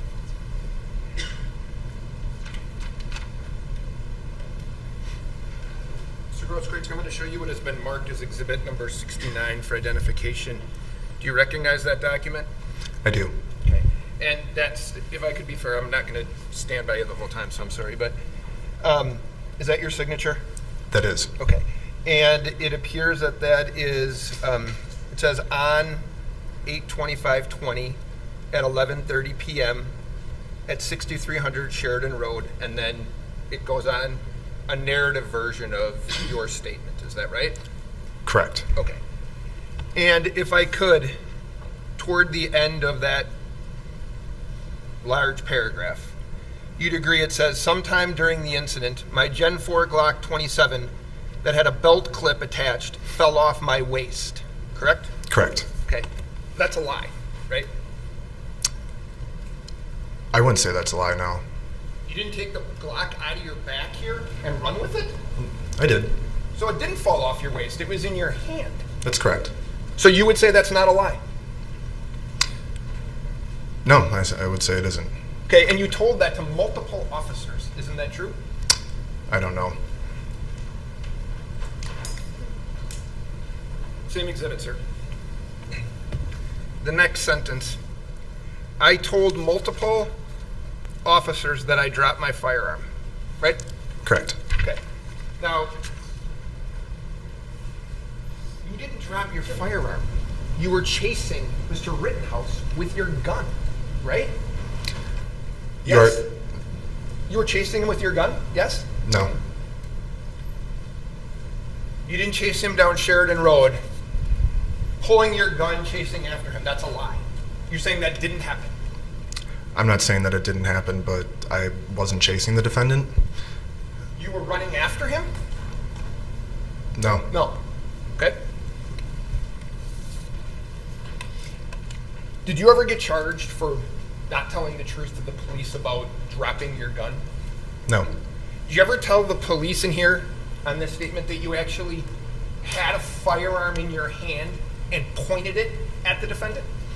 No, I did not. You never told him you had a gun at all in terms of as you had an interaction with Mr. Rittenhouse. True? That is correct. And I know you said you don't know, but Jason Lakowski testified that he picked up that firearm that he believes belonged to you, and there was one in the chamber. Do you dispute that that could be true? No, I do not. Now, you had talked about your purpose of being there that evening. You're a member of our Wisconsin Revolution, are you not? No, I'm not. You're a member of the People's Revolution? No, I'm not. Have you spoken at their rallies? I haven't won. And during that rally, have you made statements such as, "Long live the revolution"? I have. And you have no affiliation with them, though? Affiliation, yes. Okay, there's some of those people in the crowd today, aren't there? Yes. Now, your first statement to Officer, I think it's Birch, on the morning of the 26th.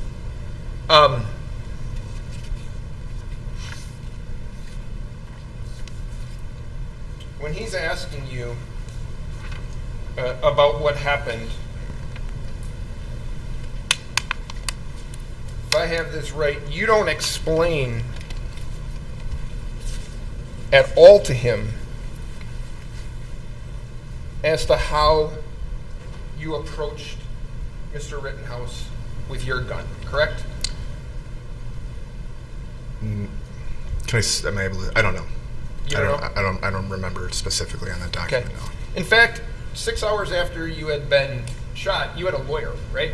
Correct. Okay. And you wanted to stop the interview with the police because you had a lawyer, right? That is correct. And this is a civil lawyer, right? That is one thing that she represents, yes. Okay. And she's in court today, right? Yes, she is. Okay. And I know this wasn't addressed, but you have I'm going to show you Exhibit 62.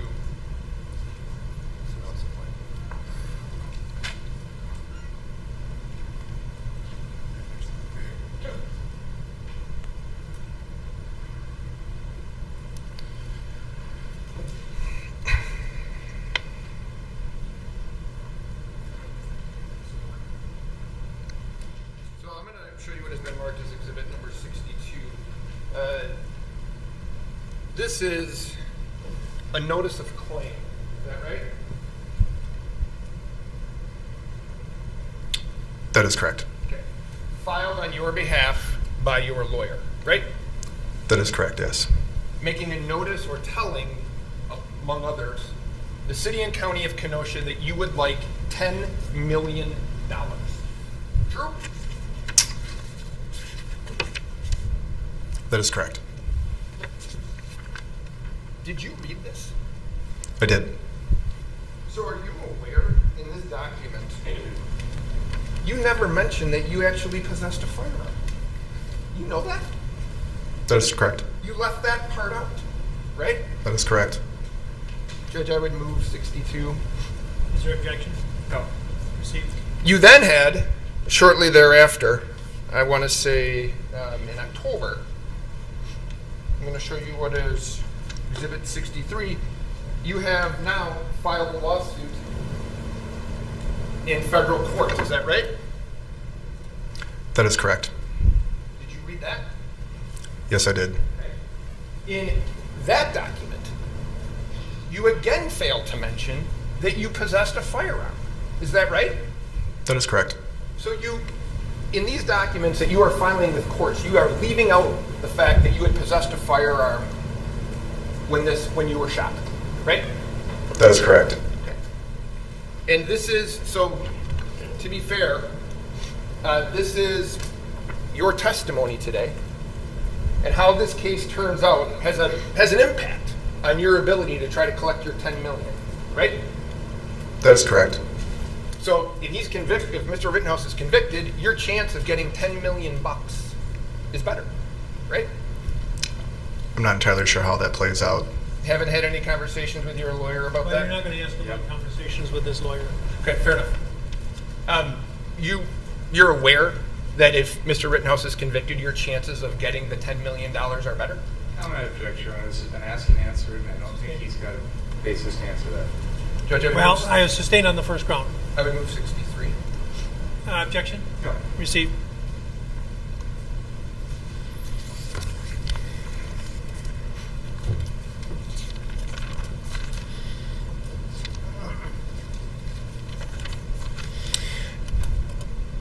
So you were asked by Attorney Binger about a live stream that you had been running that evening, right? That is correct. All right. And there are, as far as I can tell, 3 instances in which you see, at least on that live stream, you see Mr. Rittenhouse. Do you agree with that? Yes, I would. Okay. Do you have them?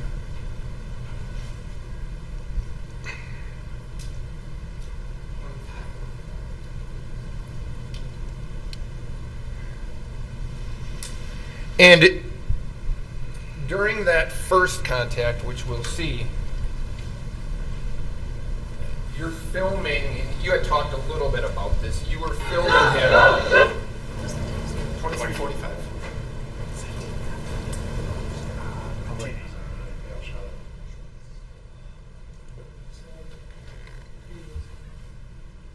That's fine.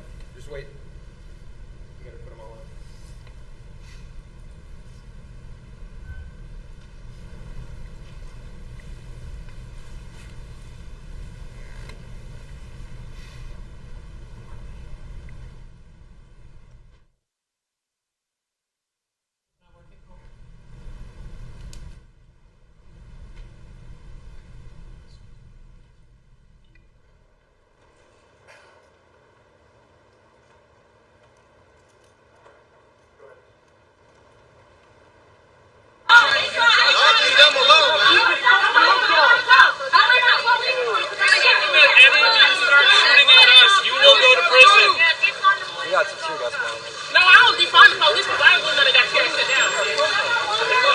I don't think you understand what defund means. We're not asking for abolition yet. We're asking for social programs to be funded, so we don't end up with more redneck asses like you. Yeah, when I see her in the street, I'm going to put these hands on that bitch. This is my 5th time tonight. They don't like being tear gas. Nobody likes being tear gas. I understand why you guys are out here, though. There's a lot of fucking people from out of town last night. I'm not seeing as many people from out of town here tonight. I don't think it's been fair. No, and like our whole goal was to straight up with us right there. We're going to push y'all to us, have y'all get pissed off at us, and then wrap you guys the fuck up. Right. So that's... Is that the time that you saw him have contact with people who were carrying the woman, you had said? Yes. Okay. And now, to be fair, you didn't think he was doing work as an EMT properly, right? In that instance? Yeah. No, I wouldn't say that. You wouldn't say that you thought he was doing it? How did you think he was doing it? I hadn't even observed the defendant administer anything, so at that point... You didn't see him threaten anybody, right? No, I did not. You didn't see him point his gun at anyone? No, I did not. Didn't see him raising his voice in an agitated manner or anything like that? No, I did not. Okay. And I know you said that you heard people say something along the lines of "Don't go to them." Do you help her out? No, I do not. Okay. Now, later on, 31 minutes. 31:00. Later on, you see him walking. Would that be fair? Right? You can play it from right there.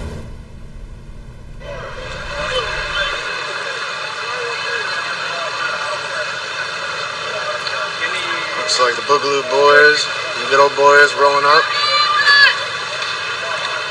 Two right there.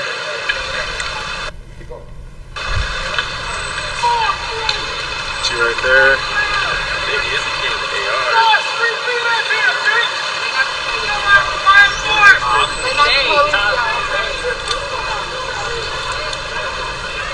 You fucking laughing? Fuck you!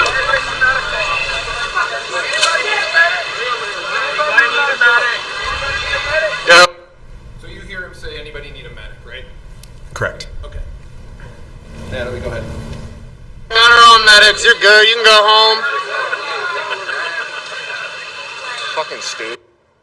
And that's you, right? Speaking? Yeah. That is correct. So you say you can go home, you fucking stooge. Right? Correct. Okay. He didn't do anything to you, did he? No. You didn't see him threaten anyone, did you? No, I did not. You didn't see him act aggressive toward anyone, did you? No, I did not. In fact, again, whether you agree that he's a medic or not, he's asking people if they need help. Agreed? That is correct. Okay. Then 57:28. Mr. Banger had asked you about this one, and this is the time that Mr. Rittenhouse you videotaped him. That's fine right there. Go ahead.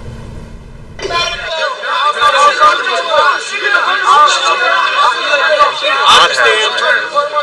Hey, your job isn't to be in the streets. You guys stay on your property. That's why you got problems already with people. So you see him pulling a dumpster out of the road, right? Correct. And you'd agree on normal situation, a dumpster's not supposed to be in the road? In normal situations, yes. And you hear somebody telling him, "Hey, that's not your job. You're not to do that," right? That is correct. He doesn't react to that person at all, does he? No, he does not. He doesn't threaten that person in any way?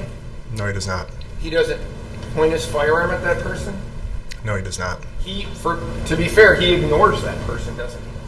I think that's a fair way of putting it. Okay. And in terms of the next time you really see him is your contact with him on Sheridan Road after the shooting of Joseph Rosenbaum, right? That is correct. Okay. Now, you were asked, were you armed with a firearm, and you said that you were, right? Mr. Bringer said, "What do you bring?" And you said, "Keys, wallet, whatever else, and a gun," right? I did say that, yeah. Kind of standard operating procedure for you out in the summer of 2020? Not just the summer of 2020. Oh, so you had carried your firearm at times previous to that? That's correct. And you're doing that for personal protection, correct? Correct. And you're carrying it concealed, are you not? That is correct. It's unlawful for you to carry it concealed. Is that not true?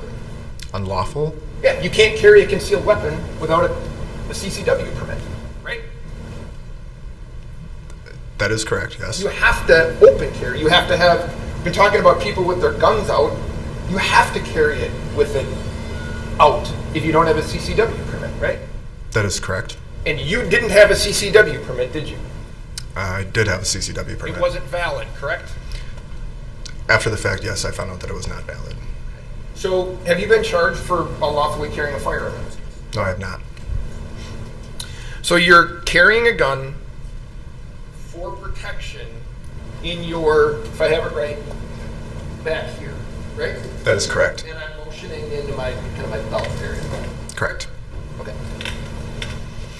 Now, your first contact with Mr. Rittenhouse, I think you had testified that you believed that he said to you, that he was going to the police, or that he was working with the police, right? That is correct. Well, on your statement on the 26th, which is the first statement you gave to law enforcement, right? Correct. You told law enforcement, I heard the guy say, quote, that he pulled the gun on me first, unquote, right? That is correct. So you never say to the police during your interview, he told me he was working with you guys. You never tell them that, do you? That is correct. So when you make contact with Mr. Rittenhouse, tell me if this is fair. And I'm not, Mr. Binger's asked witnesses to do this, so I'm going to ask you to do the same. You've probably watched videos, you've probably seen all this. I'm asking you to put yourself back there at that time, okay? You know shots are fired, right? Correct. Okay. And the only information that you have is Mr. Rittenhouse saying, according to you, he pulled the gun on me first, right? Correct. And based on that, you believe there's an active shooter. Not solely on that, but yes. You don't have any information, correct? I had minimal information. And in fact, what he says to you was, I'm going to the police, correct? That is correct. And he's running toward the police, isn't he? That is correct. Okay. So what you, and tell me if this is right, you have no idea what happened with Mr. Rosenbaum, do you? Apart from, no. No. On that day? Correct. Okay. And he tells you he's running, and he tells you, whatever he tells you, I'm going to the police, or what you think is, he pulled the gun first, and he's running away from you, right? He's running north on Sheridan Road. Yes? Correct. And he's running away from where you're standing. True? Correct. You at that point pull a firearm out from your belt and begin to chase him. True? That is not true. I want the picture.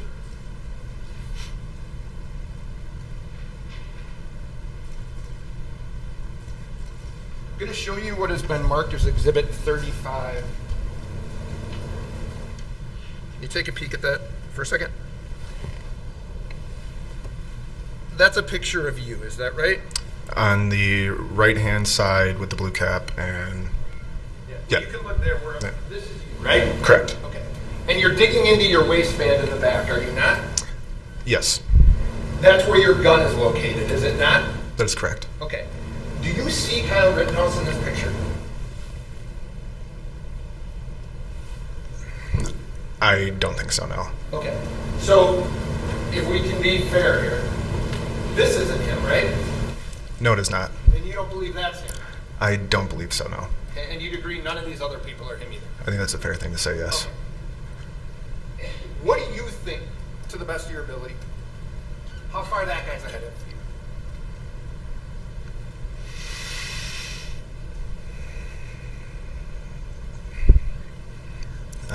It'd be hard to tell, but based on what I can see here, maybe 30 feet. Okay. So you believe, based on this, Mr. Rittenhouse is more than 30 feet ahead of you because he's not behind that guy, right? Yes. Okay. So he's 30 feet, at least 30 feet ahead of you. You look like at that point you're moving. Is that right?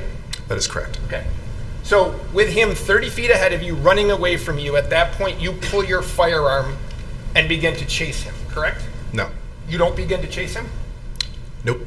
No, I do not. You head in the direction that he's running. Yes? Correct.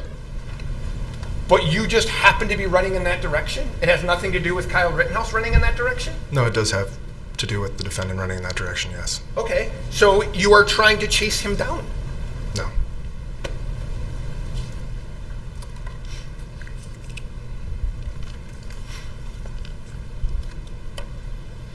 You can hear people yelling at that point, get him, get his ass, things like that, right?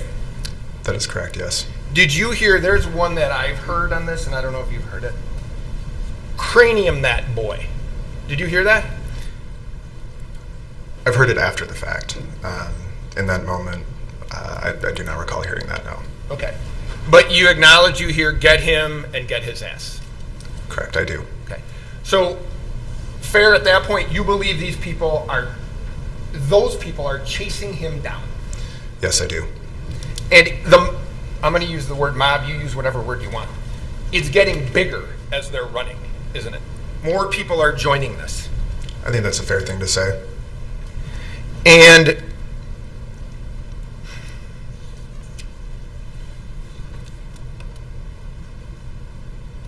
you believe, well, tell me if this is true. You were concerned for Kyle Rittenhouse's safety. Yes, I was. You were concerned because you saw, and I'm going to refer to him as the only way we referred to him, jump kick man. So you see this guy kick him in the face. True?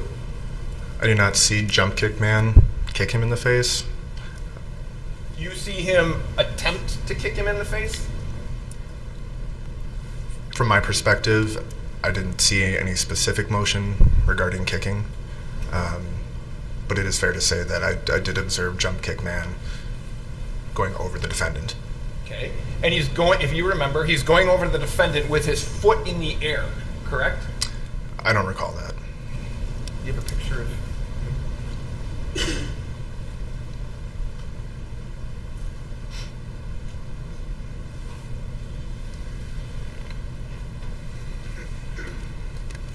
And before I bring it up, to be fair, you're making up ground on Mr. Rittenhouse, correct? As you're running in his direction.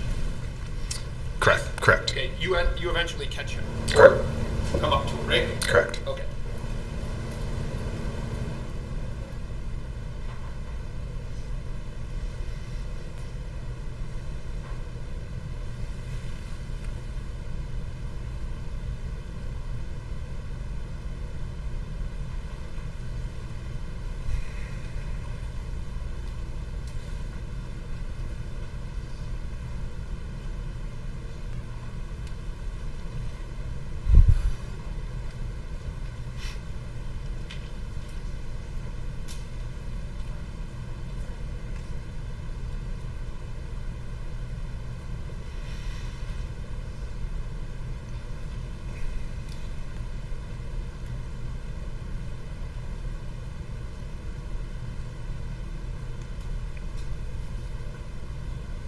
Turn around, or whichever you want to look.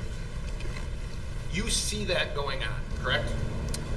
Correct. Okay, so if we're being honest with one another, he appears to be trying to kick him in the face, right? In this photograph, yes. Okay. How far away from this when it's going on are you? I don't recall how far away I was exactly when this action occurred. You're a matter of feet, though, right? I think that's a fair thing to say. Okay. Close. All right, and you're seeing this, so you are having some concern, maybe as a medic or while you're training, that Kyle Rittenhouse is in physical danger.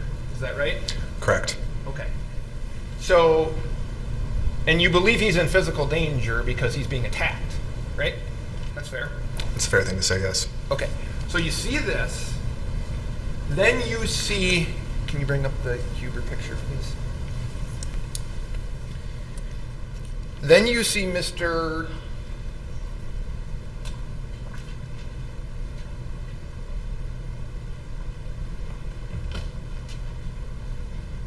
Then you know that, you didn't know it then, but you know now that's Anthony Huber, right? Correct. Okay.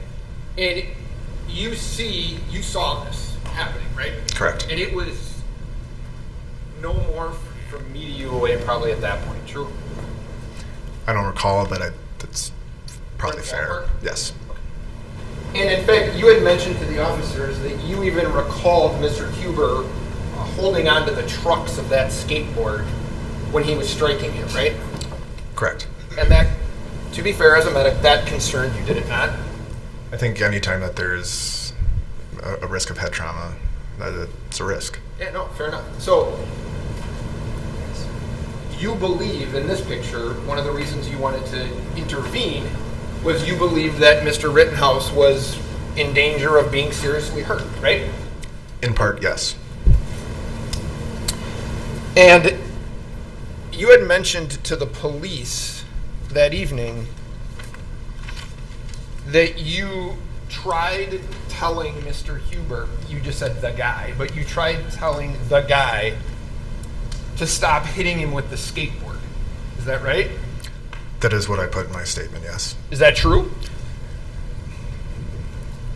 With the benefit of hindsight, I don't believe that to be true, no.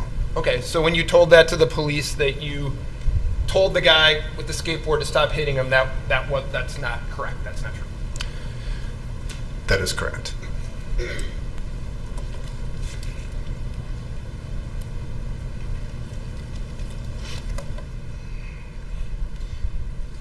Now, your original statement then to the police was, I tried telling the guy to stop hitting him with the skateboard. The guy on the ground then turned over, racked the weapon, and pointed his gun at me and shot me, right? That is correct, yes. You omitted the idea. You omitted the fact that you ran up on him and had a Glock pistol in your hand, right? You left that out. Correct. Would you think in a case where you are shot that providing the police information that you were actually possessing a firearm at the time would be relevant? I think that's fair, yes. Okay. But you didn't think it was relevant to tell him that day, correct? It's not that I didn't think it wasn't relevant. After the defendant had shot me, I had just gotten out of surgery when the Kenosha police officers had arrived and just gone through one of the most traumatic experiences in my life, both emotionally and physically. I'd just gotten out of surgery. Had just been sedated. I was on pain meds. So, Go ahead, I'm sorry. I don't want to interrupt you. Sorry. It wouldn't have been a purposeful omission. You were asked at that same statement what you did for work, and you refused to answer that, right? That is correct. So you made a conscious decision to not answer that. That is correct. You weren't so drugged that you couldn't answer that question, right? I refused because I was worried for my safety. My point is that you had a thoughtful process not to answer that. True? That is correct. You told this officer specifically what Mr. Rittenhouse was wearing, correct? That is correct. You had a thoughtful process, even though you just got out of surgery and were drugged and whatever else was going on, which I understand. You were still able to answer all those questions to the best of your ability, and they were accurate, right? To the best of my ability, yes. Okay. So the fact that you failed to mention that you possessed a firearm when you were shot and that you dropped it, were those things that you forgot because of your medication? I would say not only the medication, but also the traumatic experience that I had just gone through. And you understand it's the only information that you appeared to have forgotten that puts you with a gun directly in front of him, right? That is correct.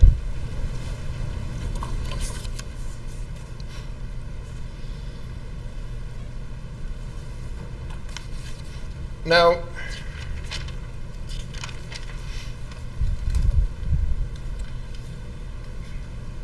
you are also then interviewed again by law enforcement in September.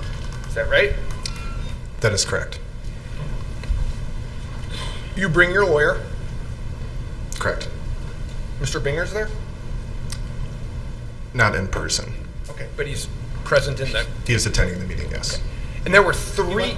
Sorry, he was present via Zoom. Okay, and there were a total, if you remember, 3 prosecutors present, right? The only 2 people who I were aware were their official capacity was the lead detective, Ben Antaramian, hopefully I pronounced that correctly, and then Mr. Binger. But as for the other people, I'm sure they mentioned their names, but those are the two people that stuck out, I guess I should say. So the people that you recall, Detective Antaramian, Mr. Binger, your lawyer, and you. Correct. And you were asked on that day, which would be, now that would be your second statement, you were asked about what had happened, right? Correct. And had you viewed some of the video between the shooting and the interview that you gave on, I think it was the 24th of September? I can't say for sure, but I would say it's a very fair guess that I had at least seen something at that point, or by that point. And in that interview,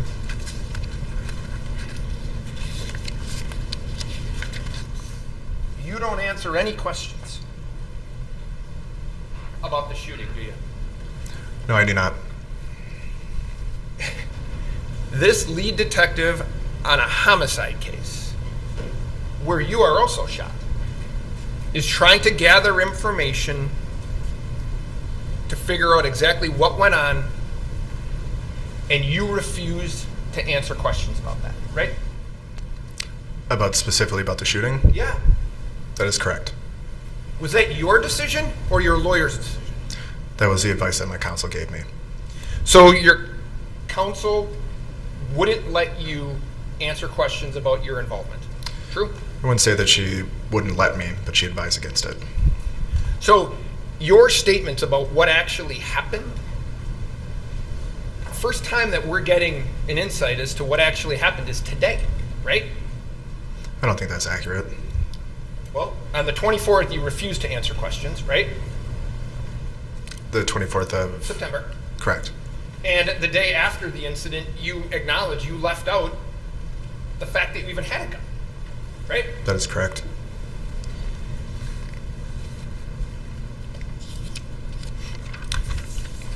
You were asked, Mr. Binger asked you about this, you were asked for permission to look through your phone, right?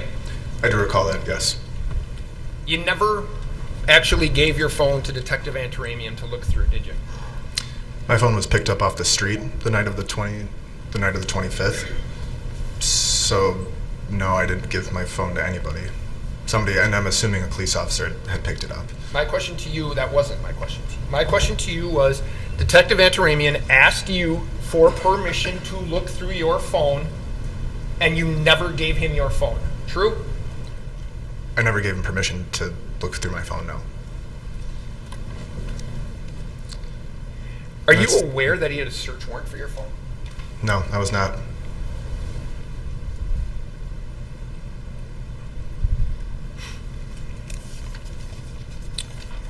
So,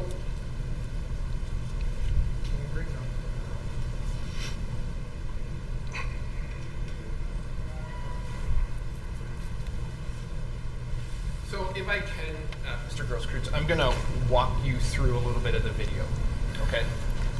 Are we good on time? I haven't been notified that the lunch is here, but... I got to pop up, it'll be in the message. You heard what? 15, 20 minutes I sent From you. now?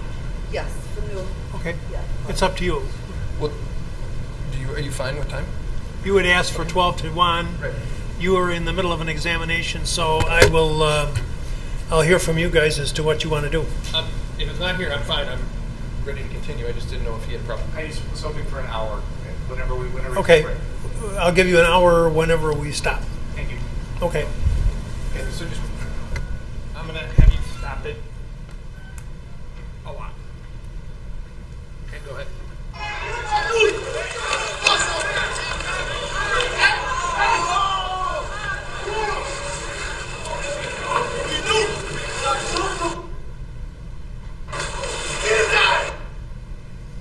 Now, you see that? This isn't you, but you see this gentleman right here? See that? I do. Okay. Would you like Sister Marcian's pointer?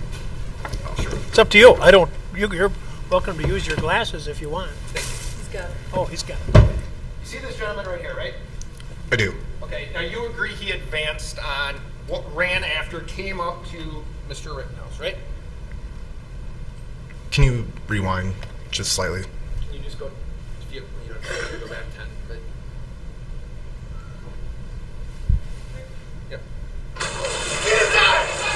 So, you agree that he runs up to Mr. Rittenhouse and then applies the brakes, right?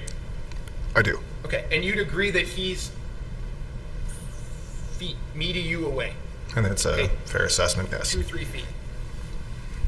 He's advancing on Mr. Rittenhouse, and you'd agree he puts his hands up, and Mr. Rittenhouse never fires his gun. Correct? That is correct. Okay. Now, you're off screen here at this point, right? You haven't come into the frame yet? No, I have not. Okay. That is, for lack of a better term, this gentleman right here. This is Jump Kick Man, right? I believe so, yes. So, you can play it. So, you now see that Jump Kick Man kicked Mr. Rittenhouse in the face, and 2 shots are fired, correct? With this video, yes. Okay. You hear that, right? In the moment, yes, I did hear it. Okay. Now, if you can see, and we'll play it, I'm not trying to trick you. This is Mr. Huber, correct? It is hard to see with whatever is blocking. Okay. Play it for a second. Okay, that's Mr. Huber, right? That is correct, yes. Now, this person here that's just coming into the frame, that's you. That is correct, yes. Okay. And you are running, correct? Yes, I was. Okay. Now, you had originally said that you wanted, you were going to tell Mr. Huber to stop shooting him, but now you understand that you didn't say anything. You were just running, whatever word you want. You're moving towards Mr. Rittenhouse, right? That is correct, yes. Okay.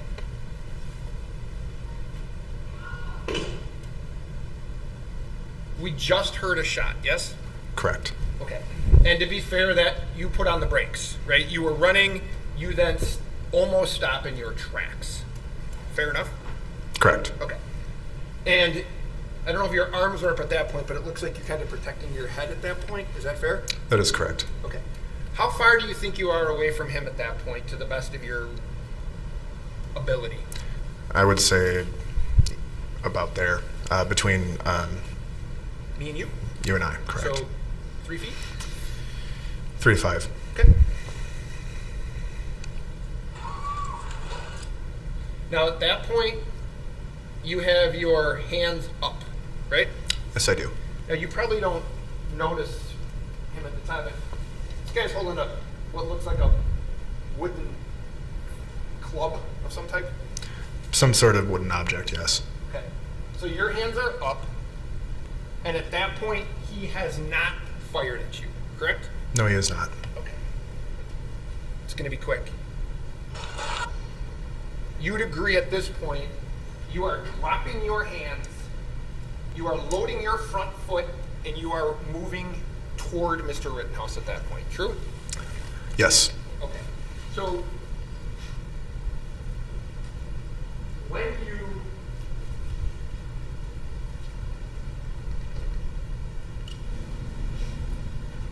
were shot, can you bring up the photo? You'd agree, and now wait, how close do you think you are to him at that point? 3 feet. If it was 5 feet before, it would. So tell me if I've got the lay of the land. At this point, you're holding a loaded, chambered Glock 27 in your right hand. Yes? That is correct, yes. You are advancing on Mr. Rittenhouse, who is seated on his butt, right? That is correct. You're moving forward, and your right hand drops down with your gun. Your hands are no longer up, and now the gun is pointed in the direction of Mr. Rittenhouse. Agree? I'll give you a picture. Maybe that'll help.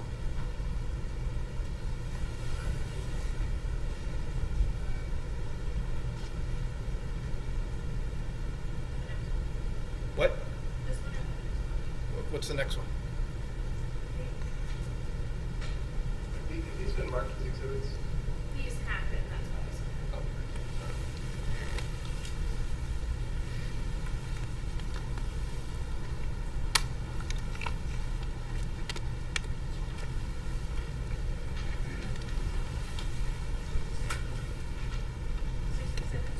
So, Mr. Grosskreutz, I'm going to show you what has been marked as Exhibit 67. That's a photo of you, yes? Yes. Okay. That's Mr. Rittenhouse? Correct. Okay. Now, you'd agree your firearm is pointed at Mr. Rittenhouse, correct? Yes. Okay. And once your firearm is pointed at Mr. Rittenhouse, that's when he fires his gun. Yes? No. Sir, look, I don't want to... Does this look like right now your arm is being shot? That looks like my bicep being vaporized, yes. Okay. And it's being vaporized as you're pointing your gun directly at him. Yes? Yes. Okay, so when you were standing 3 to 5 feet from him with your arms up in the air, he never fired, right? Correct. It wasn't until you pointed your gun at him, advanced on him, with your gun, now your hands down, pointed at him, that he fired, right? Correct.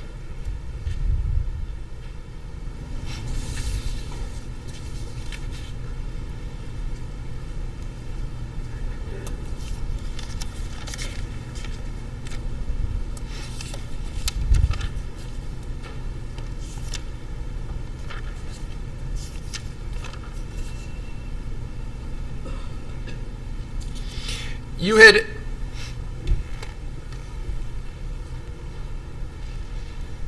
mentioned that you believe that he was re-racking.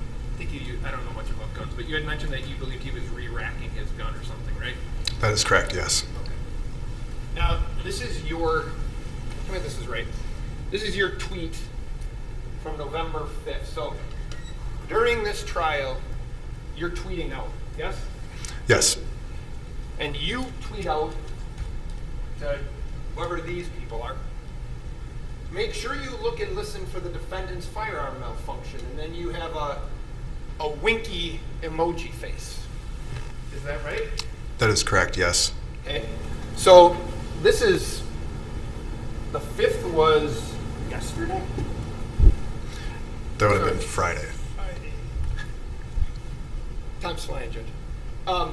So Friday at 7:45, and what's the winky emoji face for? I believe that was in response to whoever the original poster is on there. I don't know what the original post was, but it was more than likely in response to this person's opinion that they had posted. Now, you had said that you were looking for a non-lethal way to end this interaction. That is correct, yes. Yet you pulled your gun out and began, I'm going to use the word chase. You began chasing or running after a man who was running away from you, correct? That is correct. Now, you had said, and you were asked about the do no harm and the tattoo on your arm and things like that, right?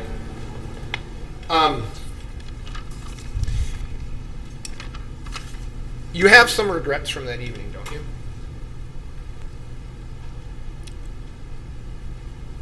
No. Well, Jacob Marshall's your roommate, isn't he? No, he's not. He was your roommate, correct? He was, yes. Okay. And Jacob Marshall came to visit you in the hospital. Is that right? Yes, he did. Okay. And I know he's taken it down, but not before we saw it. He posted something on either Twitter or Facebook with you, right? Correct. Do you remember that? Remember what? The picture that you guys took in the hospital together? Yes, I do.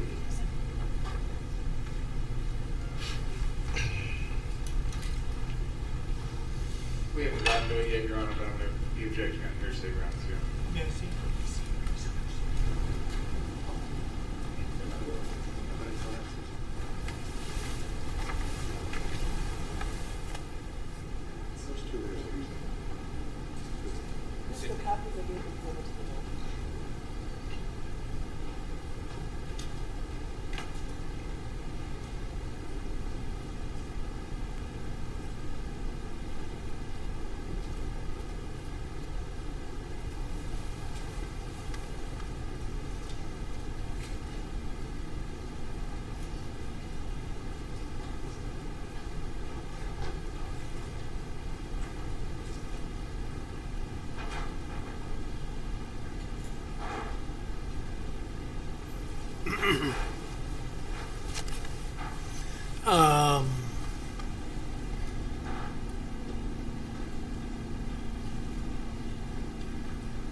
We need to talk about this. So maybe we should. I assume you have more questions beyond this. Not a ton, but we should probably get this cleared up. Yeah, we might as well. Let's take a break. Please don't talk about the case during the break. I assume your lunch will be here shortly. Don't read, watch, or listen to any account of the trial. Okay, see you in a little bit. See you at about 1:15. Thank you.